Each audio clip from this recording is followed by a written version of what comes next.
Assalamu alaikum everyone and very good evening to all of you. Hope that you all are fine and doing fantastic. আমরা ইতিমধ্যে সাক্ষ্য আইন শুরু করেছি এবং সাক্ষ্য আইনের 30 নম্বর সেকশন পর্যন্ত আমরা লাস্ট ক্লাসে আলোচনা করেছি। তো সাক্ষ্য আইনটা নিয়ে প্রাথমিক যে কথা সেটা হলো এখানে মূলত মোটা দাগে 3টা খণ্ড আছে। কয়টা খণ্ড আছে? 3টা খণ্ড। আমি যদি প্রথম খণ্ডে 2টা চ্যাপ্টার আছে 55 নাম্বার পর্যন্ত, সেইখানে আসলে বলছে কি এই 3টা জিনিস যদি মনে রাখেন তাহলে এই আইনটাকে ছোট করে আপনার হাতের মুঠোর মধ্যে নিয়ে আসতে পারবেন। যেমন মনে করেন প্রথম পার্টটা হলো 55 নাম্বার সেকশন পর্যন্ত। কত নাম্বার সেকশন পর্যন্ত? আমি যদি ডেফিনেশন এবং যদি বাদ দেই তাহলে 55 নাম্বার সেকশন পর্যন্ত। সেখানে বলা আছে কি প্রমাণ করতে হবে। কথাটা কি হবে যে কি প্রমাণ করতে হবে। আর পার্ট 2তে সেকশন 100 পর্যন্ত আছে কিভাবে প্রমাণ করতে হবে। তাহলে প্রথম পার্টটা হলো কি প্রমাণ করতে হবে, সেকেন্ড যে পার্টটা সেকশন 100 পর্যন্ত হলো কিভাবে প্রমাণ করতে হবে, আর লাস্ট যে পার্টটা আপ টু 167 সেখানে আমরা চিন্তা করব কে বা কারা প্রমাণ করবে। এই 3টা পার্টে আমরা পুরো সাক্ষ্য আইনটাকে ভাগ করব। তাহলে প্রথম যে পার্টটা আছে, হ্যাঁ ফুয়াদ ভাই বলেন। ওকে আচ্ছা, এখানে দেখেন প্রথম পার্টটা বলছে যে 55 নাম্বার সেকশন পর্যন্ত। যারা ফুয়াদ ভাই একটু খেয়াল করেন, এই যে আনমিউট করে ফেলছে, সবাই মিউট করে রাখবেন আর আপনি একটু দেখবেন। এখানে 55 নম্বর সেকশন পর্যন্ত কি প্রমাণ করতে হবে আর 100 পর্যন্ত কিভাবে প্রমাণ করতে হবে, আর টোটাল আমরা জানি 167টা সেকশন আছে, সেখানে কে বা কারা প্রমাণ করবে, কে বা কারা প্রমাণ করবে। ঠিক আছে? আচ্ছা, তাহলে এখানে টোটাল চ্যাপ্টার কয়টা আছে? 11টা আছে, তাই না?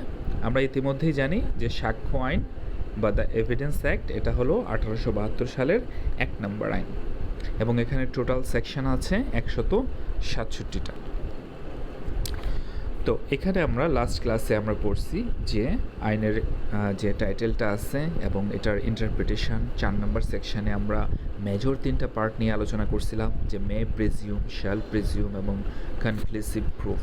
এই 3টা জিনিস, যে কখন আদালত মে প্রিজিউম করবে, কখন আদালত শ্যাল প্রিজিউম করবে, মানে কখন আদালত অনুমান করবে এবং কখন আদালত অবশ্যই অনুমান করবে। আর থার্ড পার্টটা ছিল কনক্লুসিভ প্রুফ। তারপরে আমরা 5 থেকে 55 নম্বর সেকশন পর্যন্ত ছিল ঘটনার প্রাসঙ্গিকতা, সেটা সম্পর্কে আমরা 30 নম্বর সেকশন পর্যন্ত বলার চেষ্টা করছি এবং 32 নম্বর সেকশনে এসে আপনাদেরকে আমি যে কথাটা বলছিলাম সেটা হলো যে ব্যক্তির সাক্ষ্য নেওয়া যায় না তার বিবৃতি, মানে যে ব্যক্তির সাক্ষ্য নেওয়া যায় না বলতে 4 শ্রেণীর ব্যক্তিকে বোঝাইছে। যেমন মনে করেন মৃত ব্যক্তি, নিখোঁজ ব্যক্তি এবং সাক্ষ্য প্রমাণে অক্ষম ব্যক্তি, আর যাকে হাজির করাটা ব্যয়বহুল বা সময় সাপেক্ষ। তাহলে আমরা এখানে এমসিকিউর যে ব্যাপারটা আছে, এমসিকিউ ওরিয়েন্টেড যদি হয়, এখানে আপনার থাকবে যে 32 নম্বর সেকশন অনুযায়ী অথবা যে ব্যক্তির সাক্ষ্য নেওয়া যায় না তার বিবৃতি, অথবা 4 শ্রেণীর ব্যক্তির বিবৃতি প্রাসঙ্গিক, যাদের সাক্ষ্য নেওয়া যায় না তারা কারা কারা? মৃত ব্যক্তি, নিখোঁজ ব্যক্তি, অক্ষম ব্যক্তি আর হলো হাজির, যাকে হাজির করা ব্যয়বহুল বা সময় সাপেক্ষ। এখন এখানে 2টা জিনিস বোঝার, যে 4 শ্রেণীর ব্যক্তি আর 8টা ক্ষেত্রে, এই 4 শ্রেণীর যে ব্যক্তি আছে 8টা ক্ষেত্রে অথবা 8টা ক্ষেত্রের মধ্যে যে কোনো একটা হইতে হবে। সেটা কি কি? সেটা হলো আপনার ডাইং ডিক্লারেশন, বা যে লোকটা মারা যাচ্ছে মৃত্যুর কারণ সম্পর্কিত যে কথাগুলো বলে, বিবৃতিগুলো বলে। তারপরে হলো পেশাগত দায়িত্ব। পেশাগত দায়িত্ব বলতে কি বোঝায়? যেমন স্বাভাবিক পেশাগত দায়িত্ব পালনের যে স্টেটমেন্ট আছে, প্রতিদিনের সেটা কার্যক্রম হইতে পারে, ডেইলি রুটিন হইতে পারে, চাকুরির ক্ষেত্রে হইতে পারে, মানে একজন ডেইলি যদি ডায়েরি লেখে সেটাও এটার অন্তর্ভুক্ত। আবার দেখেন, এবং সেই বিবৃতিটা কি হইতে হবে? স্বার্থের পরিপন্থী, মানে যে বলতেছে তার স্বার্থের পরিপন্থী হইতে হবে। এটা হইতে হবে জনগণের অধিকার বা প্রথা সম্পর্কিত হইতে পারে। আর কি কি হইতে পারে? আর হলো বিভিন্ন সম্পর্ক, রক্ত বা বৈবাহিক সম্পর্ক যেটা মানুষ জানতো না সেটা সম্পর্কে যদি কেউ বিবৃতি দেয়, অথবা পিতৃত্বের দাবি, পিতৃত্বের যে দাবি আছে সেটা, পিতৃত্বের দাবি। আমাকে 5টা সেকেন্ড সময় দেন, আমি আসতেছি।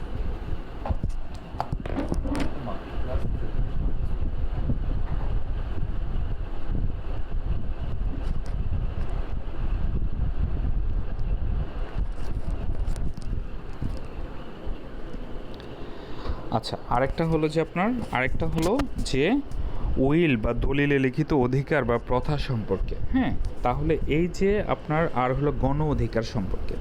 এখন আমি 32 নম্বর সেকশনে আমি এমসিকিউ বা প্রিলির শিক্ষার্থী হিসাবে, পরীক্ষার্থী হিসাবে আমাকে আসলে কি মনে রাখতে হবে এটা আমাকে জানতে হবে।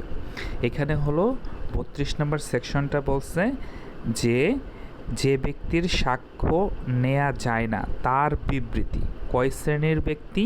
4 শ্রেণীর ব্যক্তি। আর কয়টা ক্ষেত্রে? 8টা ক্ষেত্রে।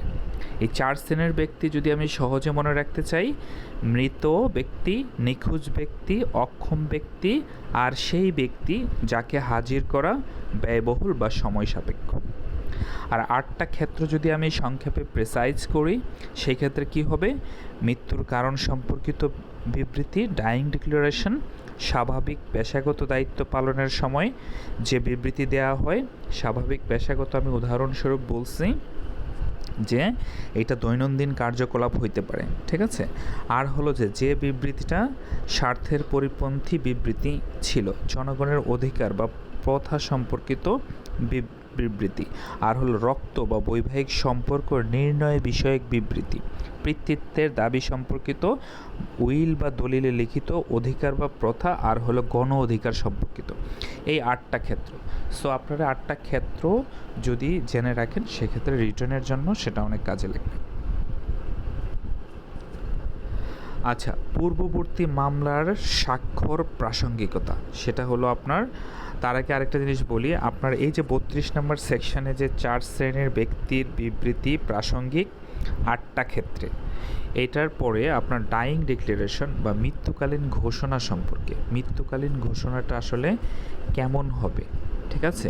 মৃত্যুকালীন ঘোষণাটা কেমন হওয়া উচিত সেটা হলো যে আপনার বিষয়বস্তুটা হইতে হবে মৃত্যুর কারণ বা মৃত্যু সংক্রান্ত পারিপার্শ্বিক যে পরিস্থিতি। আর এই ডাইং ডিক্লারেশনটা কোন কোন মামলার ক্ষেত্রে প্রযোজ্য? আমরা নর্মালি জানি মোটা দাগে আমাদের দেওয়ানি এবং ফৌজদারি উভয় মামলার ক্ষেত্রে প্রযোজ্য। এই ডাইং ডিক্লারেশনটা হইতে পারে লিখিত, হইতে পারে মৌখিক, হইতে পারে ইশারা, গেস্টার, পোস্টারের মাধ্যমে সে বোঝাইতে পারে। আর এই ডাইং ডিক্লারেশনটা এমন না যে পুলিশের কাছে দিতে হবে, ম্যাজিস্ট্রেটের কাছে দিতে হবে, অথবা যে কোনো আইন শৃঙ্খলা বাহিনীর কাছে দিতে হবে, এরকম না। এটা যে কারো কাছে দেয়া যাবে। বাট যদি একজন হয় সেই ক্ষেত্রে কিছু কথা আছে, সেই ক্ষেত্রে ম্যাজিস্ট্রেট তিনি পুঙ্খানুপুঙ্খভাবে বিশ্লেষণ করবেন। আর এই ডাইং ডিক্লারেশনের ক্ষেত্রে আপনার যারা বাংলাদেশের আইনে বেঁচে গেলে তার বিবৃতিটা আর ডাইং ডিক্লারেশন হিসাবে গণ্য হয় না, তখন সেটা আপনার 157 ধারা অনুযায়ী এটা পূর্ববর্তী বিবৃতি বা ডাইং ডিপোজিশন হিসাবে প্রাসঙ্গিক হইতে পারে, কিন্তু ডাইং ডিক্লারেশন হিসাবে আর গণ্য হবে না যেহেতু সে বেঁচে আছে। 33 নম্বর সেকশনটা মোস্ট ইম্পর্টেন্ট। এখানে বলা আছে পূর্ববর্তী মামলার স্বাক্ষর প্রাসঙ্গিকতা। ক্ষমতাপ্রাপ্ত বিচারিক কর্তৃপক্ষের নিকট পূর্ববর্তী মামলার স্বাক্ষর প্রাসঙ্গিকতা, মানে পূর্ববর্তী মামলার সাক্ষ্য শর্ত সাপেক্ষে প্রাসঙ্গিক যদি সাক্ষ্য প্রদানকারী ব্যক্তি মৃত হন, নিখোঁজ হন, সাক্ষ্য প্রদানে অক্ষম হন, আদালতে হাজির করা ব্যয় সময় সাপেক্ষ হয়, আর হলো বিরুদ্ধ পক্ষ তাকে আটকে রাখে। তাহলে আপনি ওই যে 4 শ্রেণীর যে বিবৃতি আছে, 4 শ্রেণীর ব্যক্তি, সেই 4 শ্রেণী এখানে আছে। ইন এডিশন আরেকটা জিনিস অ্যাড হয়েছে, সেটা হলো বিরুদ্ধ পক্ষ তাকে যদি আটক রাখে। আর এখানে শর্তগুলো কি কি? শর্ত হলো 4টা শর্ত পূরণ করতে হবে পূর্ববর্তী মামলার সাক্ষ্যর প্রাসঙ্গিকতার ক্ষেত্রে। সেটা হলো সাক্ষ্যটি কোনো বিচারিক কার্যক্রমে বা আইনগতভাবে সাক্ষ্য গ্রহণে ক্ষমতাপ্রাপ্ত ব্যক্তির নিকট প্রদত্ত হইতে হবে। উভয় মামলার পক্ষগণ, মানে হলো আগে যে মামলার পক্ষগণ ছিল পরবর্তী পক্ষগণ একই হইতে হবে। পূর্ববর্তী মামলার প্রতিপক্ষের জেরা করার অধিকার ও সুযোগ থাকতে হবে। আর উভয় মামলার বিচার্য বিষয় একই হইতে হবে। এটা কোথায় প্রয়োগ করা হয়? এই ধারাটা শুধুমাত্র ফৌজদারির ক্ষেত্রে প্রযোজ্য, দেওয়ানির ক্ষেত্রে প্রযোজ্য না। পূর্ববর্তী মামলার সাক্ষ্যর প্রাসঙ্গিকতা সাক্ষ্য আইনের 33 নম্বর ধারা অনুযায়ী সেটা ফৌজদারি মামলার দেওয়ানির ক্ষেত্রে প্রযোজ্য না, শুধুমাত্র ফৌজদারির ক্ষেত্রে প্রযোজ্য। তাহলে এই যে 32 এবং 33 আমার কাছে প্রায় একই রকম মনে হচ্ছে, বাট এটাকে আমি কিভাবে ডিফারেন্সিয়েট করব, কিভাবে আমি পার্থক্য করব আমার বোঝার ক্ষেত্রে, সেটা হলো 32 নম্বর যে সেকশনটা আছে সেটা ইতিমধ্যেই আমি বলছি যে দেওয়ানি এবং ফৌজদারি উভয় ক্ষেত্রে প্রয়োগ করা যাবে। বাট একটু আগে বললাম যে 33 নম্বর যে সেকশনটা আছে, 32 নম্বর কি? 32 নম্বর হলো যে ব্যক্তির সাক্ষ্য নেওয়া যায় না তার বিবৃতি, আর 33টা হলো পূর্ববর্তী মামলার সাক্ষ্যের প্রাসঙ্গিকতা। হ্যাঁ, মানে পূর্ববর্তী মামলার সাক্ষ্য শর্ত সাপেক্ষে প্রাসঙ্গিক হবে যদি সাক্ষ্য প্রদানকারী ব্যক্তি এই হয়। তাহলে 33 নম্বর যে সেকশনটা আছে সেটা শুধুমাত্র ফৌজদারির ক্ষেত্রে প্রয়োগ করা হবে। আর ব্যক্তির যে ধরন, ব্যক্তির ধরনটা 32-এর ক্ষেত্রে 4 শ্রেণীর ব্যক্তি ছিল, আমরা সবাই জানি। মৃত, নিখোঁজ, অক্ষম আর যাকে হাজির করা ব্যয়বহুল বা সময় সাপেক্ষ। সেম গোজ টু 33, সেখানে এই 4 ধরনের ব্যক্তি আছে। সাথে কি যুক্ত হয়েছে? প্রতিপক্ষ যদি সেই মানুষটাকে আটকে রাখে। আর 32 নম্বরে এটা একটা সাধারণ স্টেটমেন্ট হিসাবে কাজ করবে, আর 33 নম্বরে এটা পূর্বের মামলার দেয়ার সাক্ষ্য হিসাবে কাজ করবে। আর 32 নম্বরে যে ডাইং ডিক্লারেশন আছে অথবা কার কাছে এটা দেয়া যাবে, যে কোনো ব্যক্তির নিকট। কিন্তু 33 নম্বরে কি বলছি? ক্ষমতাপ্রাপ্ত বিচারিক কর্তৃপক্ষের নিকট। বিচারিক কর্তৃপক্ষকে বিচারিক ম্যাজিস্ট্রেট হতে পারে। আর 32 নম্বর সেকশনে কি বলা আছে? 4 শ্রেণীর ব্যক্তির বিবৃতি প্রাসঙ্গিক হবে 8টা ক্ষেত্রে। কয়টা ক্ষেত্রে? 8টা ক্ষেত্রের যে কোনো একটাতে। আর এইখানে 33-এ বলা আছে যে সেখানে এই 5 শ্রেণীর ব্যক্তির সাক্ষ্য আপনার শর্ত সাপেক্ষে প্রাসঙ্গিক হবে। হ্যাঁ, এই যে পূর্ববর্তী মামলার সাক্ষ্য শর্ত সাপেক্ষে প্রাসঙ্গিক যদি সাক্ষ্য প্রদানকারী ব্যক্তি ওই 4+1কে প্রতিপক্ষকে আটকে রাখলে, এই 5 শ্রেণীর ব্যক্তি। কিন্তু 4টা শর্ত পূরণ করতে হবে। সেই 4টা শর্তটা হলো এখানে ব্যতিক্রম। এই জিনিসটাই আমি এখানে বলছি। এই জন্য আপনার 32 এবং 33 থেকে আপনার এমসিকিউ এবং ব্রড কোশ্চেন দুটোই থাকে, দুটোই থাকার একটা সমূহ সম্ভাবনা থাকে। আচ্ছা, তারপরে দেখেন আইন গ্রন্থের প্রাসঙ্গিকতা। আইন গ্রন্থের প্রাসঙ্গিকতা সেটা কোথায় আছে? সেটা আছে আপনার 38 নম্বর সেকশনে। বিভিন্ন দেশের আইন সম্পর্কিত যেমন বিভিন্ন বই থাকে, রিপোর্ট থাকে, যেগুলোকে আমরা দেখি ডিএলআর বলা হয়। দেখবেন যে যারা কিনা আইনজীবী আছেন, পিছনের যে বুক শেলফগুলো আছে সেখানে দেখবেন যে ডিএলআর দিয়ে ভর্তি থাকে। ঠিক আছে, বিভিন্ন রিপোর্ট, রেফারেন্স, কেস ডায়েরি, এই জিনিসগুলো আপনার এই ডিএলআর যে প্রাসঙ্গিক এই জিনিসটা এখানে বলা আছে। ঠিক আছে, এবং এটা কি করবে? Shall presume. আমরা কি জানি? অনুমান। আদালত যে অনুমান করে সেটা 3 ধরনের, তাই না? মে প্রিজিউম, মানে এটা যতক্ষণ না আপনার মিথ্যা হচ্ছে ততক্ষণ পর্যন্ত আদালত ধরে নিতে পারে যে এটা সত্য। আর শ্যাল প্রিজিউম মানে হলো আদালত অবশ্যই ধরে নেবে। তাহলে এই যে সাক্ষ্য আইনের 38 ধারা অনুযায়ী আইন যে গ্রন্থ, বিভিন্ন রিপোর্ট, রেফারেন্সগুলো আছে, এইগুলো হলো সাক্ষ্য আইনেরই এই শ্যাল প্রিজিউম এই কথাটা বিস্তারিত বলা আছে 84 নম্বর সেকশনে, যে আপনার আদালত এমন বইয়ের বিশুদ্ধতা সম্পর্কে অনুমান করতে বাধ্য। শ্যাল প্রিজুম মানে আদালত অনুমান করতে বাধ্য, আর মে প্রিজুম মানে হলো আদালত অনুমান করতে পারে, সে কিন্তু বাধ্য না। তো অনুমানটা হলো দুই ধরনের, মে প্রিজিউম, শ্যাল প্রিজিউম। আরেকটা জিনিস কি, আরেকটা হলো কনক্লুসিভ প্রুফ, মানে যেটা কিনা খণ্ডনযোগ্য না। আচ্ছা, তারপরে দেখেন দ্বিতীয় মামলা বা বিচার করা বারণ। আমরা যেমন আপনার 11 নম্বর সেকশনে দেওয়ানিতে পড়ছিলাম, তাই না? কি পড়ছিলাম? রেস জুডিকাটা সম্পর্কে। রেস জুডিকাটা ভাইয়া, race judicata, sub race judice, এই জিনিসগুলো পড়ছিলাম। রেস জুডিকাটাকে কি ছিল? আপনার এই যে একটা মামলা দুবারা বিচার করা যাবে না, একটা মানুষকে দুবার শাস্তি দেয়া যাবে না, এই ব্যাপারগুলো, একই পক্ষের ভিতরে একটা জিনিস আপনার বিচার একবার হয়ে গেছে, সেটা নিয়ে পুনরায় মামলা করা যাবে না। এইগুলা আমি এখানে বেশ কয়েকটা রেফারেন্স সহ আপনাকে বলতেছি যে কোন কোন জায়গায় আসলে এই জিনিসগুলো আছে।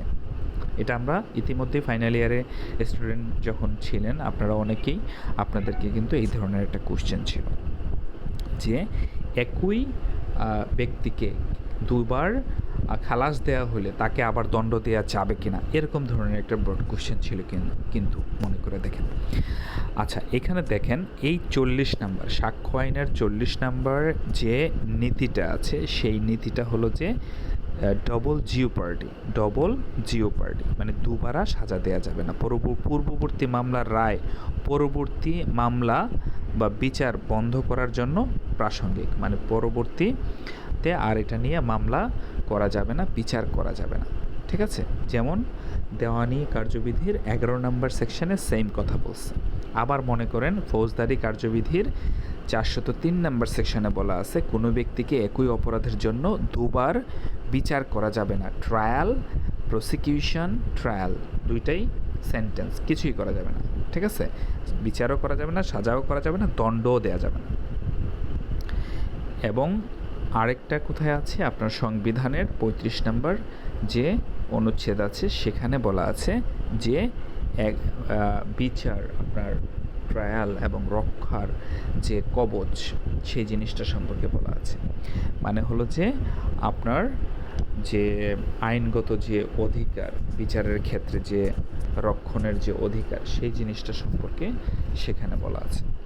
তো সেখানে কত নম্বর আর্টিকেলে বলা আছে? 35 নম্বর অনুচ্ছেদে বলা আছে যে দুবারা কি করা যাবে না, দুবারা আপনার সাজা দেওয়া যাবে না। আচ্ছা, তাহলে এই যে 40 নম্বর যে সেকশনটা আছে, এই 40 নম্বর সেকশনটা মূলত কি?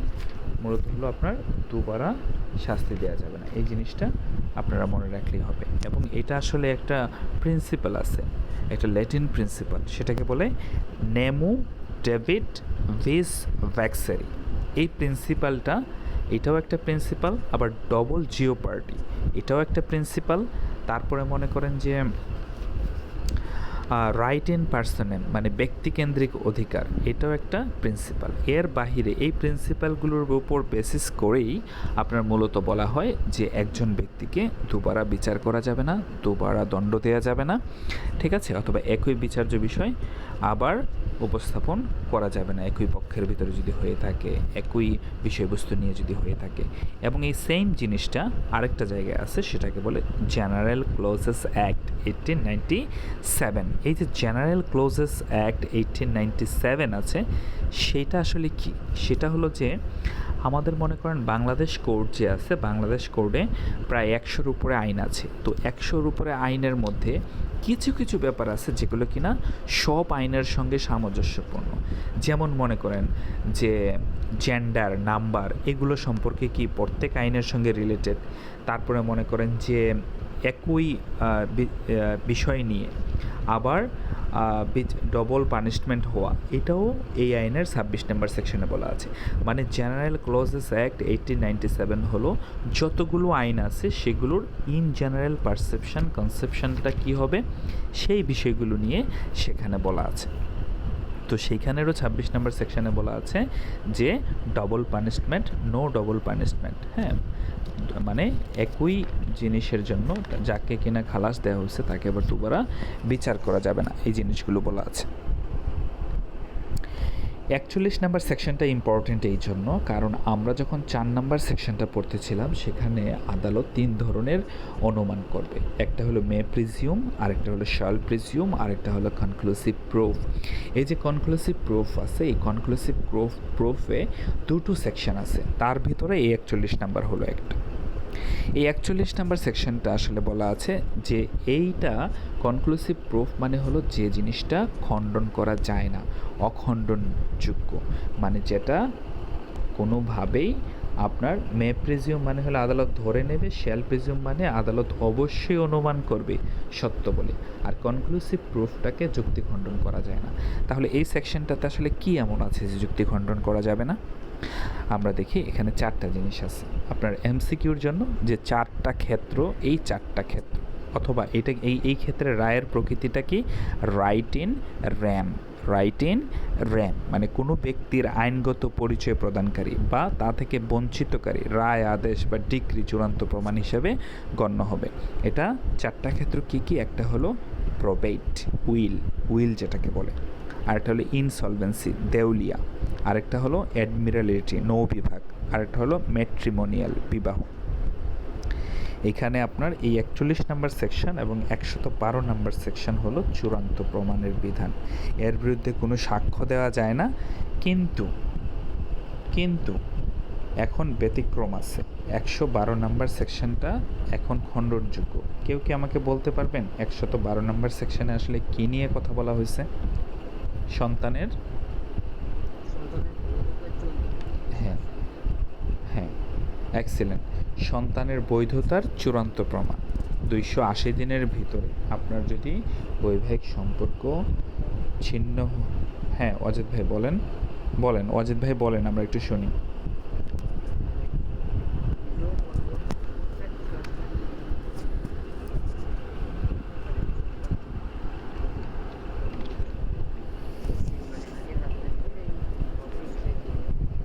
হ্যাঁ, বৈবাহিক সম্পর্ক যদি ছিন্নও হয় এবং 180 দিনের ভিতরে যদি সেই বাচ্চা ভূমিষ্ঠ হয়, সেক্ষেত্রে সেটা ধরে নেওয়া হবে সেটা সেই লোকের সন্তান। বাট এটা বর্তমানে খণ্ডনযোগ্য বিকজ অফ আপনার যে ডিএনএ টেস্ট আছে সেটার মাধ্যমে। বাট এর আগে পর্যন্ত এটা কি ছিল? এটা অখণ্ডনযোগ্য ছিল। কি ছিল? অখণ্ডনযোগ্য ছিল। আচ্ছা, তারপরে একটা ইম্পর্ট্যান্ট বিষয় আছে, মোস্ট ইম্পর্ট্যান্ট, যেটা থেকে সবসময় আপনার কোশ্চেন হয়েই থাকে, সেটা হলো আপনার বিশেষজ্ঞের মতামত। তো বিশেষজ্ঞের মতামত সম্পর্কে মূলত এটা 13টা বিষয়ের কথা বলা আছে, যেগুলো সম্পর্কে আপনার এক্সপার্ট অপিনিয়ন আপনি চাইতে পারেন। হ্যাঁ, এই ধারাতে আপনার 13টা বিষয়ে বিশেষজ্ঞের অভিমত প্রদানের কথা বলা হয়েছে, তাই না? এই 13টা বিষয় আমরা আমাদের লিখিতর জন্য মুখস্থ করে ফেলবো, আর এমনিতে আমরা বিশেষজ্ঞের মতামতের জন্য আমরা এই 13টা জিনিস মাথার মধ্যে রাখবো, কারণ 4টা অপশানের হয়তো 3টাতেই থাকবে, অথবা 2টাতে থাকবে, 1টাতে থাকবে, এরকম হইতে পারে। কী কী জিনিস সম্পর্কে বিশেষজ্ঞের মতামত প্রয়োজন? একটা হলো বিদেশি আইন, হ্যাঁ, ফরেন লস, আরেকটা হলো বিজ্ঞান, চারুকলা, হাতের লেখা, আঙ্গুলের ছাপ, পায়ের ছাপ, হাতের তালুর ছাপ, চোখের আইরিশের ছাপ, ভৌত বা ফরেনসিক প্রমাণ, digital record, type writing, technical শব্দের ব্যবহার, কোনো প্রাণী বা ব্যক্তির পরিচিতি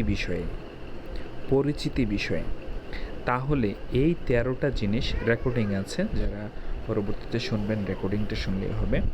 তো আমাকে মূলত মনে রাখতে হবে যে সেকশন 45টা ইম্পর্ট্যান্ট, কারণ এখানে আপনার এক্সপার্ট অপিনিয়ন এটা লাস্ট 2022 সালের সংশোধনীতে এই 13টা বিষয়ে বিশেষজ্ঞের মতামতটা যে প্রাসঙ্গিক, যেহেতু আমরা 55 নম্বর সেকশন পর্যন্ত কি প্রাসঙ্গিকতা নিয়ে পড়তেছি, যে আপনার বিচার্য বিষয়ের ক্ষেত্রে অথবা ফ্যাক্টের ক্ষেত্রে আপনার কিভাবে কোন জিনিসগুলো প্রাসঙ্গিক। তাহলে এখানে কয়টা ক্ষেত্র? তাহলে 8টা বিষয়ে বিশেষজ্ঞের মতামত প্রাসঙ্গিক। আদালত কোনো বিষয়ে সিদ্ধান্তে পৌঁছাতে সাহায্য প্রয়োজন হলে সেই ক্ষেত্রে বিশেষজ্ঞের যে মতামতটা আছে সেটা প্রাসঙ্গিক হবে, এই 13টা ক্ষেত্রে। ঠিক আছে। তারপরে দেখেন আপনার ফরেনসিক বা শরীর সম্বন্ধীয় সাক্ষ্য, এটা দেখেন 45-এর এ লেখা আছে। এই এ লেখা যেগুলো দেখবেন এগুলো মনে করবেন যে নতুন করে অ্যাড হওয়া যে সেকশনগুলো তাদের মধ্যে একটি। এই ধারায় বিশেষজ্ঞের মতামত যদি প্রদান করতে হয় তাহলে আদালতের অনুমতি লাগবে। তার বিশেষজ্ঞ মতামতের যে প্রতিবেদন বা মতামতের যে কপিটা আছে সেটা সকল পক্ষকে সরবরাহ করতে হবে। সকল পক্ষ বলতে কে? বাদী পক্ষ, বিবাদী পক্ষ এবং যতজন সাক্ষী আপনার এখানে আছে, যতজন ফরিয়াদি একিউজড আছে তাদের সবাইকে সেই জিনিসটা সরবরাহ করতে হবে। আচ্ছা, 47 নম্বর সেকশনটা মূলত কী নিয়ে কথা বলছে? 47-এর যে হাতের লেখা সম্পর্কে অভিমত, কোনো লেখা সেটা কার তা প্রমাণের জন্য উক্ত লেখার সাথে পরিচিত যে কোনো মতামত যদি থাকে, পরিচিত ব্যক্তির মতামত, যে ওই লেখাটা সম্পর্কে সে জানে অথবা সেই লেখা সে আগে দেখছে অথবা সেই লেখা দেখে সে তার মতামত দিতে চাচ্ছে, সেটা মতামত দেওয়াটা প্রাসঙ্গিক হয়ে যাবে। হাতের লেখা সম্পর্কে অভিমত, সেটা 47 নম্বর সেকশন অনুযায়ী কোনো লেখা কার তা প্রমাণের জন্য ওই লেখার সাথে পরিচিত ব্যক্তির যে মতামত সেটা প্রাসঙ্গিক হবে।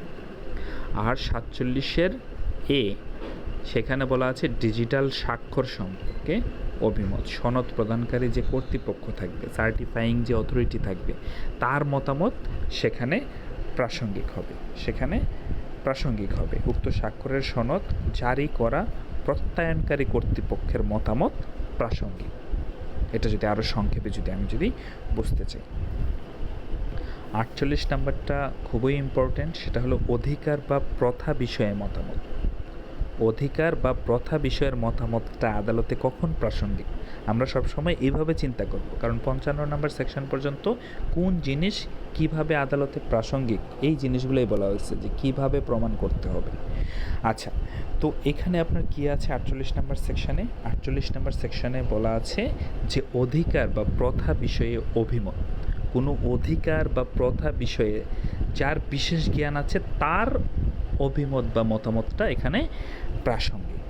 ঠিক আছে, এখানে আপনার পড়ার সময় এটার সঙ্গে কত নাম্বার সেকশন একসাথে পড়বেন? 13 নাম্বার যে সেকশনটা আছে সেটা একসাথে পড়বেন, কারণ 13 নাম্বার যে সেকশন সেখানে আপনাকে বলছিলাম যখন অধিকার বা প্রথার অস্তিত্ব নিয়ে প্রশ্ন ওঠে তখন যে কাজ দ্বারা উক্ত অধিকার বা প্রথা সৃষ্টি হয়েছে, স্বীকৃতি বা দাবি করা হয়েছে, ঘোষণা বা অস্বীকৃত হয়েছে বা আপত্তি তোলা হয়েছে, এইসব প্রাসঙ্গিক। এইসব কি প্রাসঙ্গিক? যেমন মনে করেন যে এখানে জয়চন্দ্র ভাই একটি মৎস্য ক্ষেত্রে ওনার অধিকার আছে কিনা জয়চন্দ্র ভাইয়ের পূর্বপুরুষগণ কর্তৃক উক্ত মৎস্য ক্ষেত্রের প্রাপ্তির দলিল এবং তার পিতা কর্তৃক মৎস্য ক্ষেত্রটির বন্ধক দেবার দলিল, তারপরে হলো যে জয় ভাইয়ের পিতা কর্তৃক মৎস্য ক্ষেত্রটি পত্তন দেয়ার দলিল যা উক্ত বন্ধকের সাথে সামঞ্জস্যহীন, যে নির্দিষ্ট ক্ষেত্রে জয় ভাইয়ের প্রতিবেশীগণ জয় ভাইয়ের উক্ত পিতাকে অগ্রাধিকার প্রয়োগ করতে দেয় নাই, এই ঘটনাগুলো কি হবে? আপনার প্রাসঙ্গিক হবে। তাহলে আমি যখন 48 নাম্বার সেকশনে কোনো অধিকার বা প্রথা বিষয়ে বিশেষ জ্ঞান থাকে বা জানা থাকে তার মতামত এখানে প্রাসঙ্গিক। তাহলে 48-এর পাশে ছোট করে 13 লেখা রাখেন, অথবা 13-র সাথে ছোট করে 48 লেখা রাখেন, যে এই দুইটা জিনিস আমাকে মিলায়া পড়তে হবে, আদারওয়াইজ আমি ঘুলায় ফেলব। 50 নাম্বার সেকশনে কি বলা হয়েছে? সম্পর্ক বিষয়ে অভিমত, আত্মীয়তা বা সম্পর্কের ব্যাপারে অভিমত। এখানে কি বলা আছে? দুই ব্যক্তির সম্পর্ক, যেমন বিবাহ বিষয়ে যার বিশেষ জ্ঞান আছে, বিশেষ জ্ঞান কার থাকতে পারে? যেমন মনে করেন পরিবারের সদস্য, তার আচরণ বা অভিমতটা প্রাসঙ্গিক হবে। মানে সম্পর্ক বিষয়ক অভিমত গ্রহণের ক্ষেত্রে যার বিশেষ জ্ঞান আছে তার অভিমতটা প্রাসঙ্গিক হবে। এখন প্রশ্ন হচ্ছে যে এখানে মনে করেন দুইজনের ভিতরে পরস্পর বিবাহিত কিনা তাদের বন্ধুরা সাধারণত তাদেরকে স্বামী স্ত্রী হিসেবে গ্রহণ করে থাকলে এবং তাদের সাথে সেই রূপ ব্যবহার করে থাকলে তা প্রাসঙ্গিক ঘটনা। আবার মনে করেন প্রশ্ন হচ্ছে এ এবং বি এর বৈধ পুত্র কিনা, এ ও বি এর বৈধ পুত্র কিনা। পরিবারের সদস্যগণ সবসময় এ এর সাথে সেইরূপ সম্পর্ক সেইরূপ ব্যবহার করে থাকলে তা প্রাসঙ্গিক ঘটনা হিসাবে গণ্য হবে। মূলত দুই ব্যক্তির ভিতরে সম্পর্ক বিষয়ে যার বিশেষ জ্ঞান আছে তার আচরণ বা অভিমত প্রাসঙ্গিক। মানে দুইজন ব্যক্তির ভিতরে যে সম্পর্ক সেটা সম্পর্কে যে বিশেষভাবে জানে তার অভিমতটা আদালতে কীভাবে প্রাসঙ্গিক হবে, কোন বেসিসের উপরে, সেটা হলো সেকশন 50।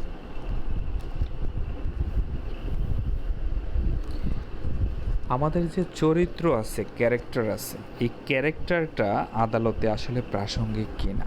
আমরা কিন্তু বিভিন্ন সময় জানি যে একজন ব্যক্তির চরিত্র নিয়ে আসলে প্রশ্ন তোলা যাবে না, সেখানে কি আপনার বিচারটাই মুখ্য বিষয়। তাহলে কি চরিত্র নিয়ে যদি মানে ক্ষণে ক্ষণে যদি চরিত্র প্রাসঙ্গিক হয়ে যায় তাহলে যিনি মনে করেন পতিতা তারও কিন্তু বিচার পাওয়ার অধিকার আছে।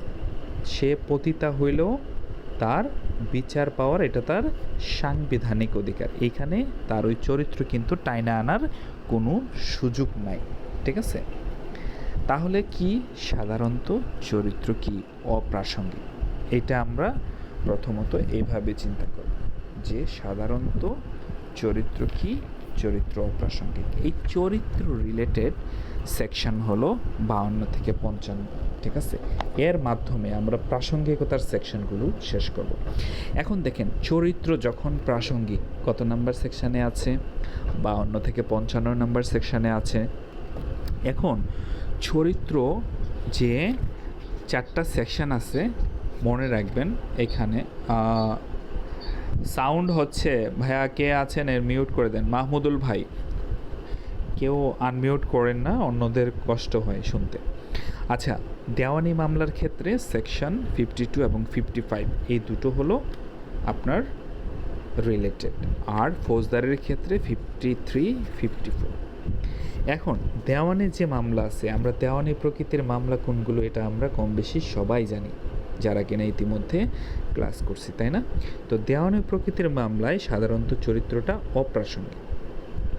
আর ব্যতিক্রম কখন?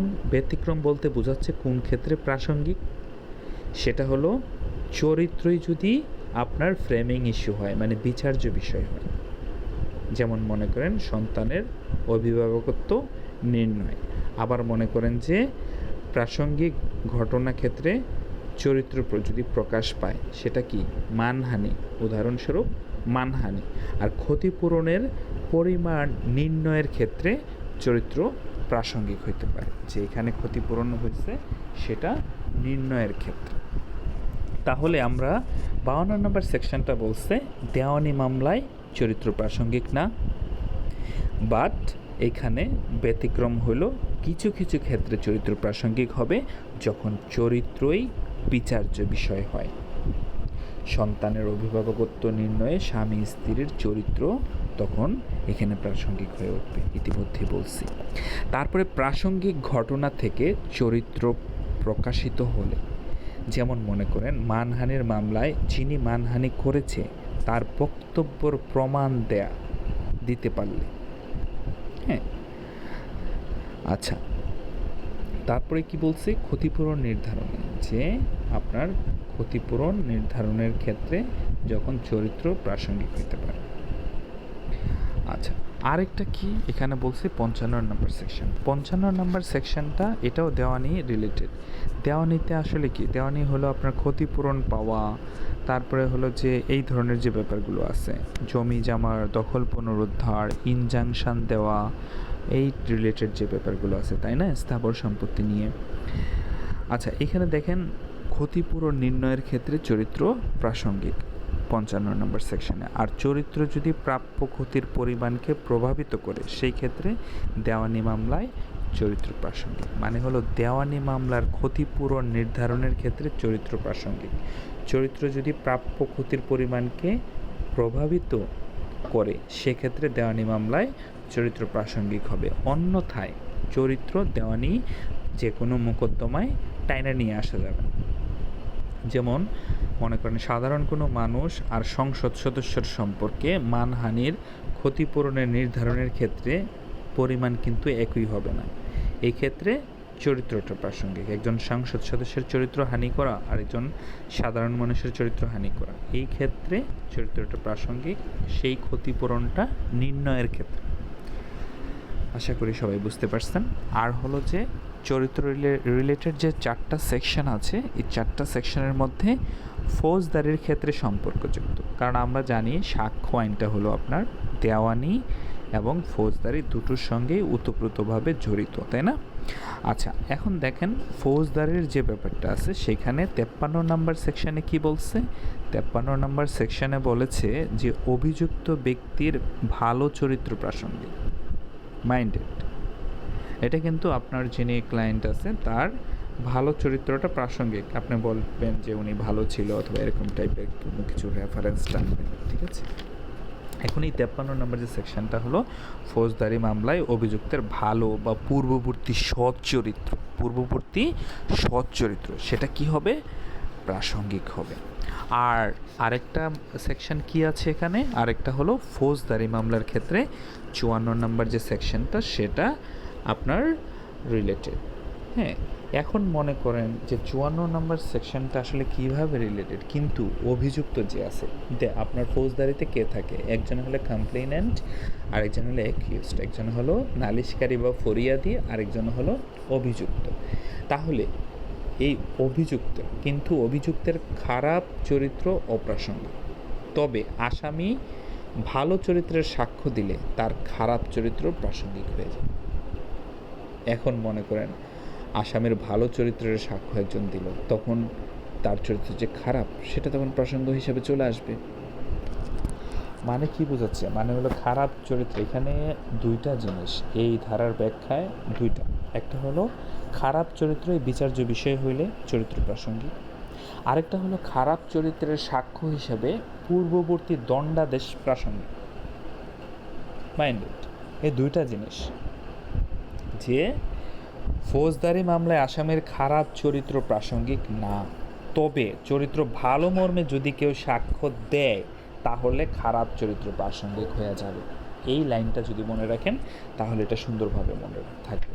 তাহলে এখানে ব্যাখ্যায়িত জিনিস দুইটা, একটা হলো খারাপ চরিত্রই বিচার্য বিষয় হইলে চরিত্র প্রাসঙ্গিক, আরেকটা হলো খারাপ চরিত্রের সাক্ষ্য হিসাবে পূর্ববর্তী দণ্ডাদেশটা তখন প্রাসঙ্গিক হবে। তাহলে আমি যদি এখানে ব্যতিক্রম কি? চরিত্র খারাপ চরিত্রই যদি বিচার্য বিষয় হয়, আর কি পূর্ববর্তী দণ্ডাদেশ খারাপ চরিত্রের প্রমাণ হিসাবে প্রাসঙ্গিক। এখানে কি তাহলে চরিত্র সম্পর্কে যদি মামলার পক্ষগণের চরিত্র সম্পর্কে বলা হয়েছে কত নাম্বার থেকে কত নাম্বার সেকশনে সাক্ষ্য আইনে, সেটা হলো 52 থেকে 55। আর মামলায় সাক্ষীগণের চরিত্র নিয়ে বলা হয়েছে কোথায় বলেন তো? সেটা হলো এই আইনেরই, দেখবেন যে 132, 146 থেকে 155 আপনার সাক্ষীগণের চরিত্র সম্পর্কে বলা আছে। আচ্ছা, এখন দেখেন এই 57 নম্বর সেকশনটা এতই ইম্পর্ট্যান্ট কেন?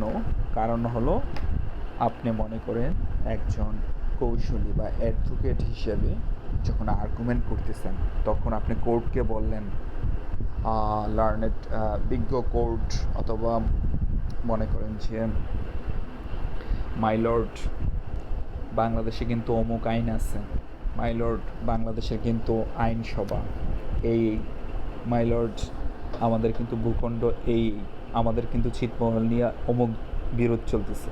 নো, যেসব বিষয়ে আদালত দৃষ্টিগোচরে নিতে বাধ্য, মানে হলো যে বিচারিক দৃষ্টিগোচরে নেওয়ার যোগ্য বিষয়ে প্রমাণের প্রয়োজন নাই। দ্য ফ্যাক্ট জুডিশিয়ালি নোটিসেবল, মানে হলো জুডিশিয়ালি যে জিনিসগুলো নোটিসেবল, এরকম 11টা বিষয় আছে যে জিনিসগুলো need not to be proved, প্রয়োজন নেই বি প্রুভড, মানে এটা প্রমাণের প্রয়োজন নেই। তাহলে কি কি প্রয়োজন নাই? সেটা হলো যে আপনার বাংলাদেশের আইনসমূহ, যেমন আপনি 7টা আইন পড়ে বার কাউন্সিল পাস করবেন, কিন্তু আপনি বাংলাদেশ কোর্টে গিয়ে দেখবেন 100-র উপরে আইন আছে। এটা আপনি কি করবেন? আপনি কিন্তু তখন সেই 100টা আইন আপনি অবশ্যই আপনি মাদকদ্রব্য নিয়ন্ত্রণ আইন বলেন, মোটরযান বলেন, আদার্স যে কোনো ট্রাইব্যুনাল, বিশেষ ট্রাইব্যুনাল, পারিবারিক আদালত আইন 2023, হ্যাঁ, এই যে আইনগুলো আছে, আইনগুলো সম্পর্কে আপনি একটা লিস্ট আপনার সামনে রাখবেন। কারণ তাহলে আপনি ডিফাইন করতে পারবেন যে এই অপরাধটার সঙ্গে আর কি কি জিনিস আপনার কোরিলেটেড হইতে পারে। তাহলে বাংলাদেশের আইনসমূহ সম্পর্কে আপনার বিচারক যিনি আছেন তাকে আপনার জানানোর প্রয়োজন নেই, উনি আগে থেকেই জ্ঞাত থাকবেন। বাংলাদেশের ক্ষমতাপ্রাপ্ত আইনসভা কোনটা? বাংলাদেশের যে আইনসভা সেটার নাম হলো পার্লামেন্ট, তাই না? বিভিন্ন দেশের আইনসভা বিভিন্ন নাম আছে। আর বাংলাদেশের অন্তর্ভুক্ত যে ভূখণ্ডসমূহ আছে, বাংলাদেশের মূল ভূখণ্ড, বাংলাদেশের জলসীমায় যে ভূখণ্ডগুলো আছে সেটা সন্দ্বীপ হইতে পারে, কুতুবদিয়া হইতে পারে। বাংলাদেশের যে ছিটমহলগুলো আছে, ভারতের ভূখণ্ডের ভিতরে যে ছিটমহলগুলো আছে, ভারতের যে ছিটমহল বাংলাদেশের ভিতরে আছে 111টা, বাংলাদেশের যে ছিটমহল আছে ভারতের ভিতরে প্রায় 51টা না 53টা এরকম। আচ্ছা, তারপরে কি বাংলাদেশের সাথে অন্য কোনো দেশের বিরোধ, মনে করেন বাংলাদেশের সঙ্গে ইন্ডিয়ার বিরোধ চলতেছে কোথায় আমরা জানি? লালমনিরহাট সীমান্তে। হ্যাঁ ভাইয়া, হ্যাঁ বলেন আপু। আদালতের দৃষ্টিগোচরে আছে, এই দৃষ্টিগোচর বুঝাইতে কি আদালতের আওতায় আছে? এটা মানে দৃষ্টিগোচর, হ্যাঁ, দৃষ্টিগোচর মানে হলো নোটিস, লক্ষণীয়, মানে বিজ্ঞ আদালত এই সমস্ত ব্যাপারে নিজে থেকেই লক্ষ্য করবে, এটা কাউকে লক্ষ্য করানোর প্রয়োজন নাই। এবার বুঝছেন? এইবার বুঝতে পারছেন? না বুঝলে আরও সহজ করে বলতে হবে।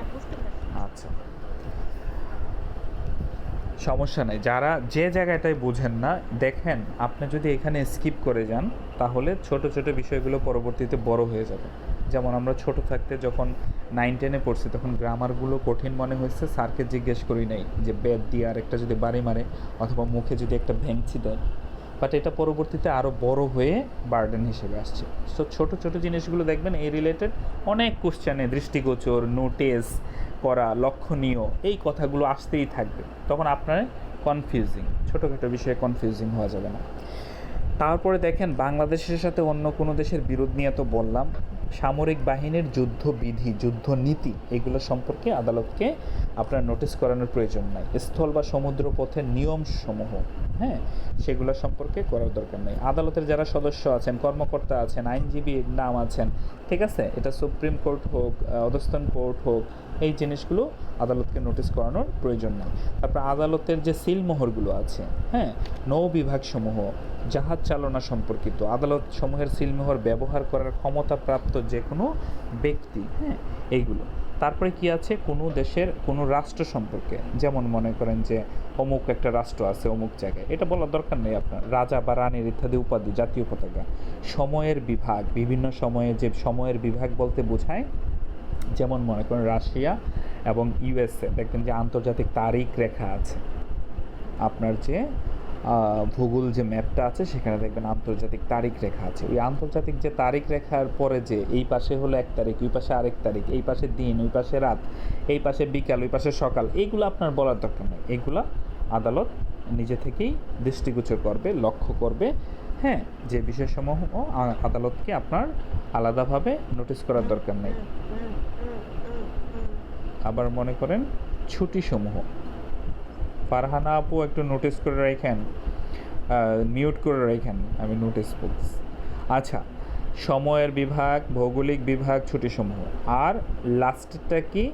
সরকারি পদে যোগদান, স্বাক্ষর, উপাধি, যেমন কোনো ব্যক্তি সরকারি পদের যোগদানের তারিখ, স্বাক্ষর কীরকম, যেমন একজন সচিবের সাইন করা একটা বিজ্ঞপ্তি মনে করেন, গ্যাজেট মনে করেন, এখন তার স্বাক্ষর, উপাধি, যে উনি উপসচিব, উনি এমুক একটা জিনিসে নোটিশ আকারে দিয়েছেন, নো নেট।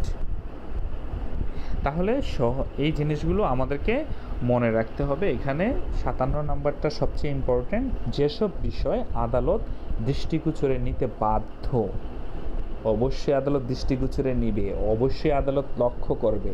এটা অবশ্যই কাউকে আদালতকে লক্ষ্য করানোর প্রয়োজন নাই। আদালত 11টি বিষয় দৃষ্টিগোচরে নিতে বাধ্য। সংক্ষেপে মনে রাখতে হলে সকল আইন, আইনসভা, ভূখণ্ড, বিরোধ, যুদ্ধবিধি, স্থল সমুদ্রপথের নিয়ম, সদস্য, কর্মকর্তা, আইনজীবীর নাম, মানে হলো আইনের যে এরিয়াটা আছে, আদালতের সিলমোহর, যে কোনো দেশের রাজা, রানী, রাষ্ট্র উপাধি, জাতীয় পতাকা, এটা হলো একটা। তারপরে সময়ের বিভাগ, ভৌগোলিক বিভাগ, সরকারি ছুটি, মানে হলো সময়ের যে পার্টিশন আছে, ভৌগোলিক যে পার্টিশন আছে, সরকারি যে ছুটি সম্পর্কে। আর হলো সরকারি পদের যোগদান, স্বাক্ষর, উপাধি। হ্যাঁ, তাহলে আবার 11টা আমি ছোট করে আলাদা আলাদা করে বলে যাচ্ছি, পজ দিব একটা বলার পরে। সকল আইন, আইনসভা, ভূখণ্ড, বিরোধ, যুদ্ধবিধি, স্থল সমুদ্রপথের নিয়ম, আদালতের সদস্য, কর্মকর্তা, আইনজীবীর নাম, আদালতের সিলমোহর, রাষ্ট্র, রাজা, রানীর উপাধি, জাতীয় পতাকা, সময়ের বিভাগ, ভৌগোলিক বিভাগ, সরকারি ছুটি সম্পর্কে, সরকারি পদের যোগদান, স্বাক্ষর, উপাধি। এই যে 11টা বিষয় আছে, 11টা বিষয় নিয়ে আপনার দেখবেন যে যেসব বিষয়ে আদালত দৃষ্টিগোচরে নিতে বাধ্য তাকে বলার দরকার নেই। হ্যাঁ, আচ্ছা, 58 নম্বর সেকশনটা বলছে ফ্যাক্টস অ্যাডমিটেড। ফ্যাক্টস অ্যাডমিটেড মানে হলো স্বীকৃত বিষয়, প্রমাণের প্রয়োজন নেই।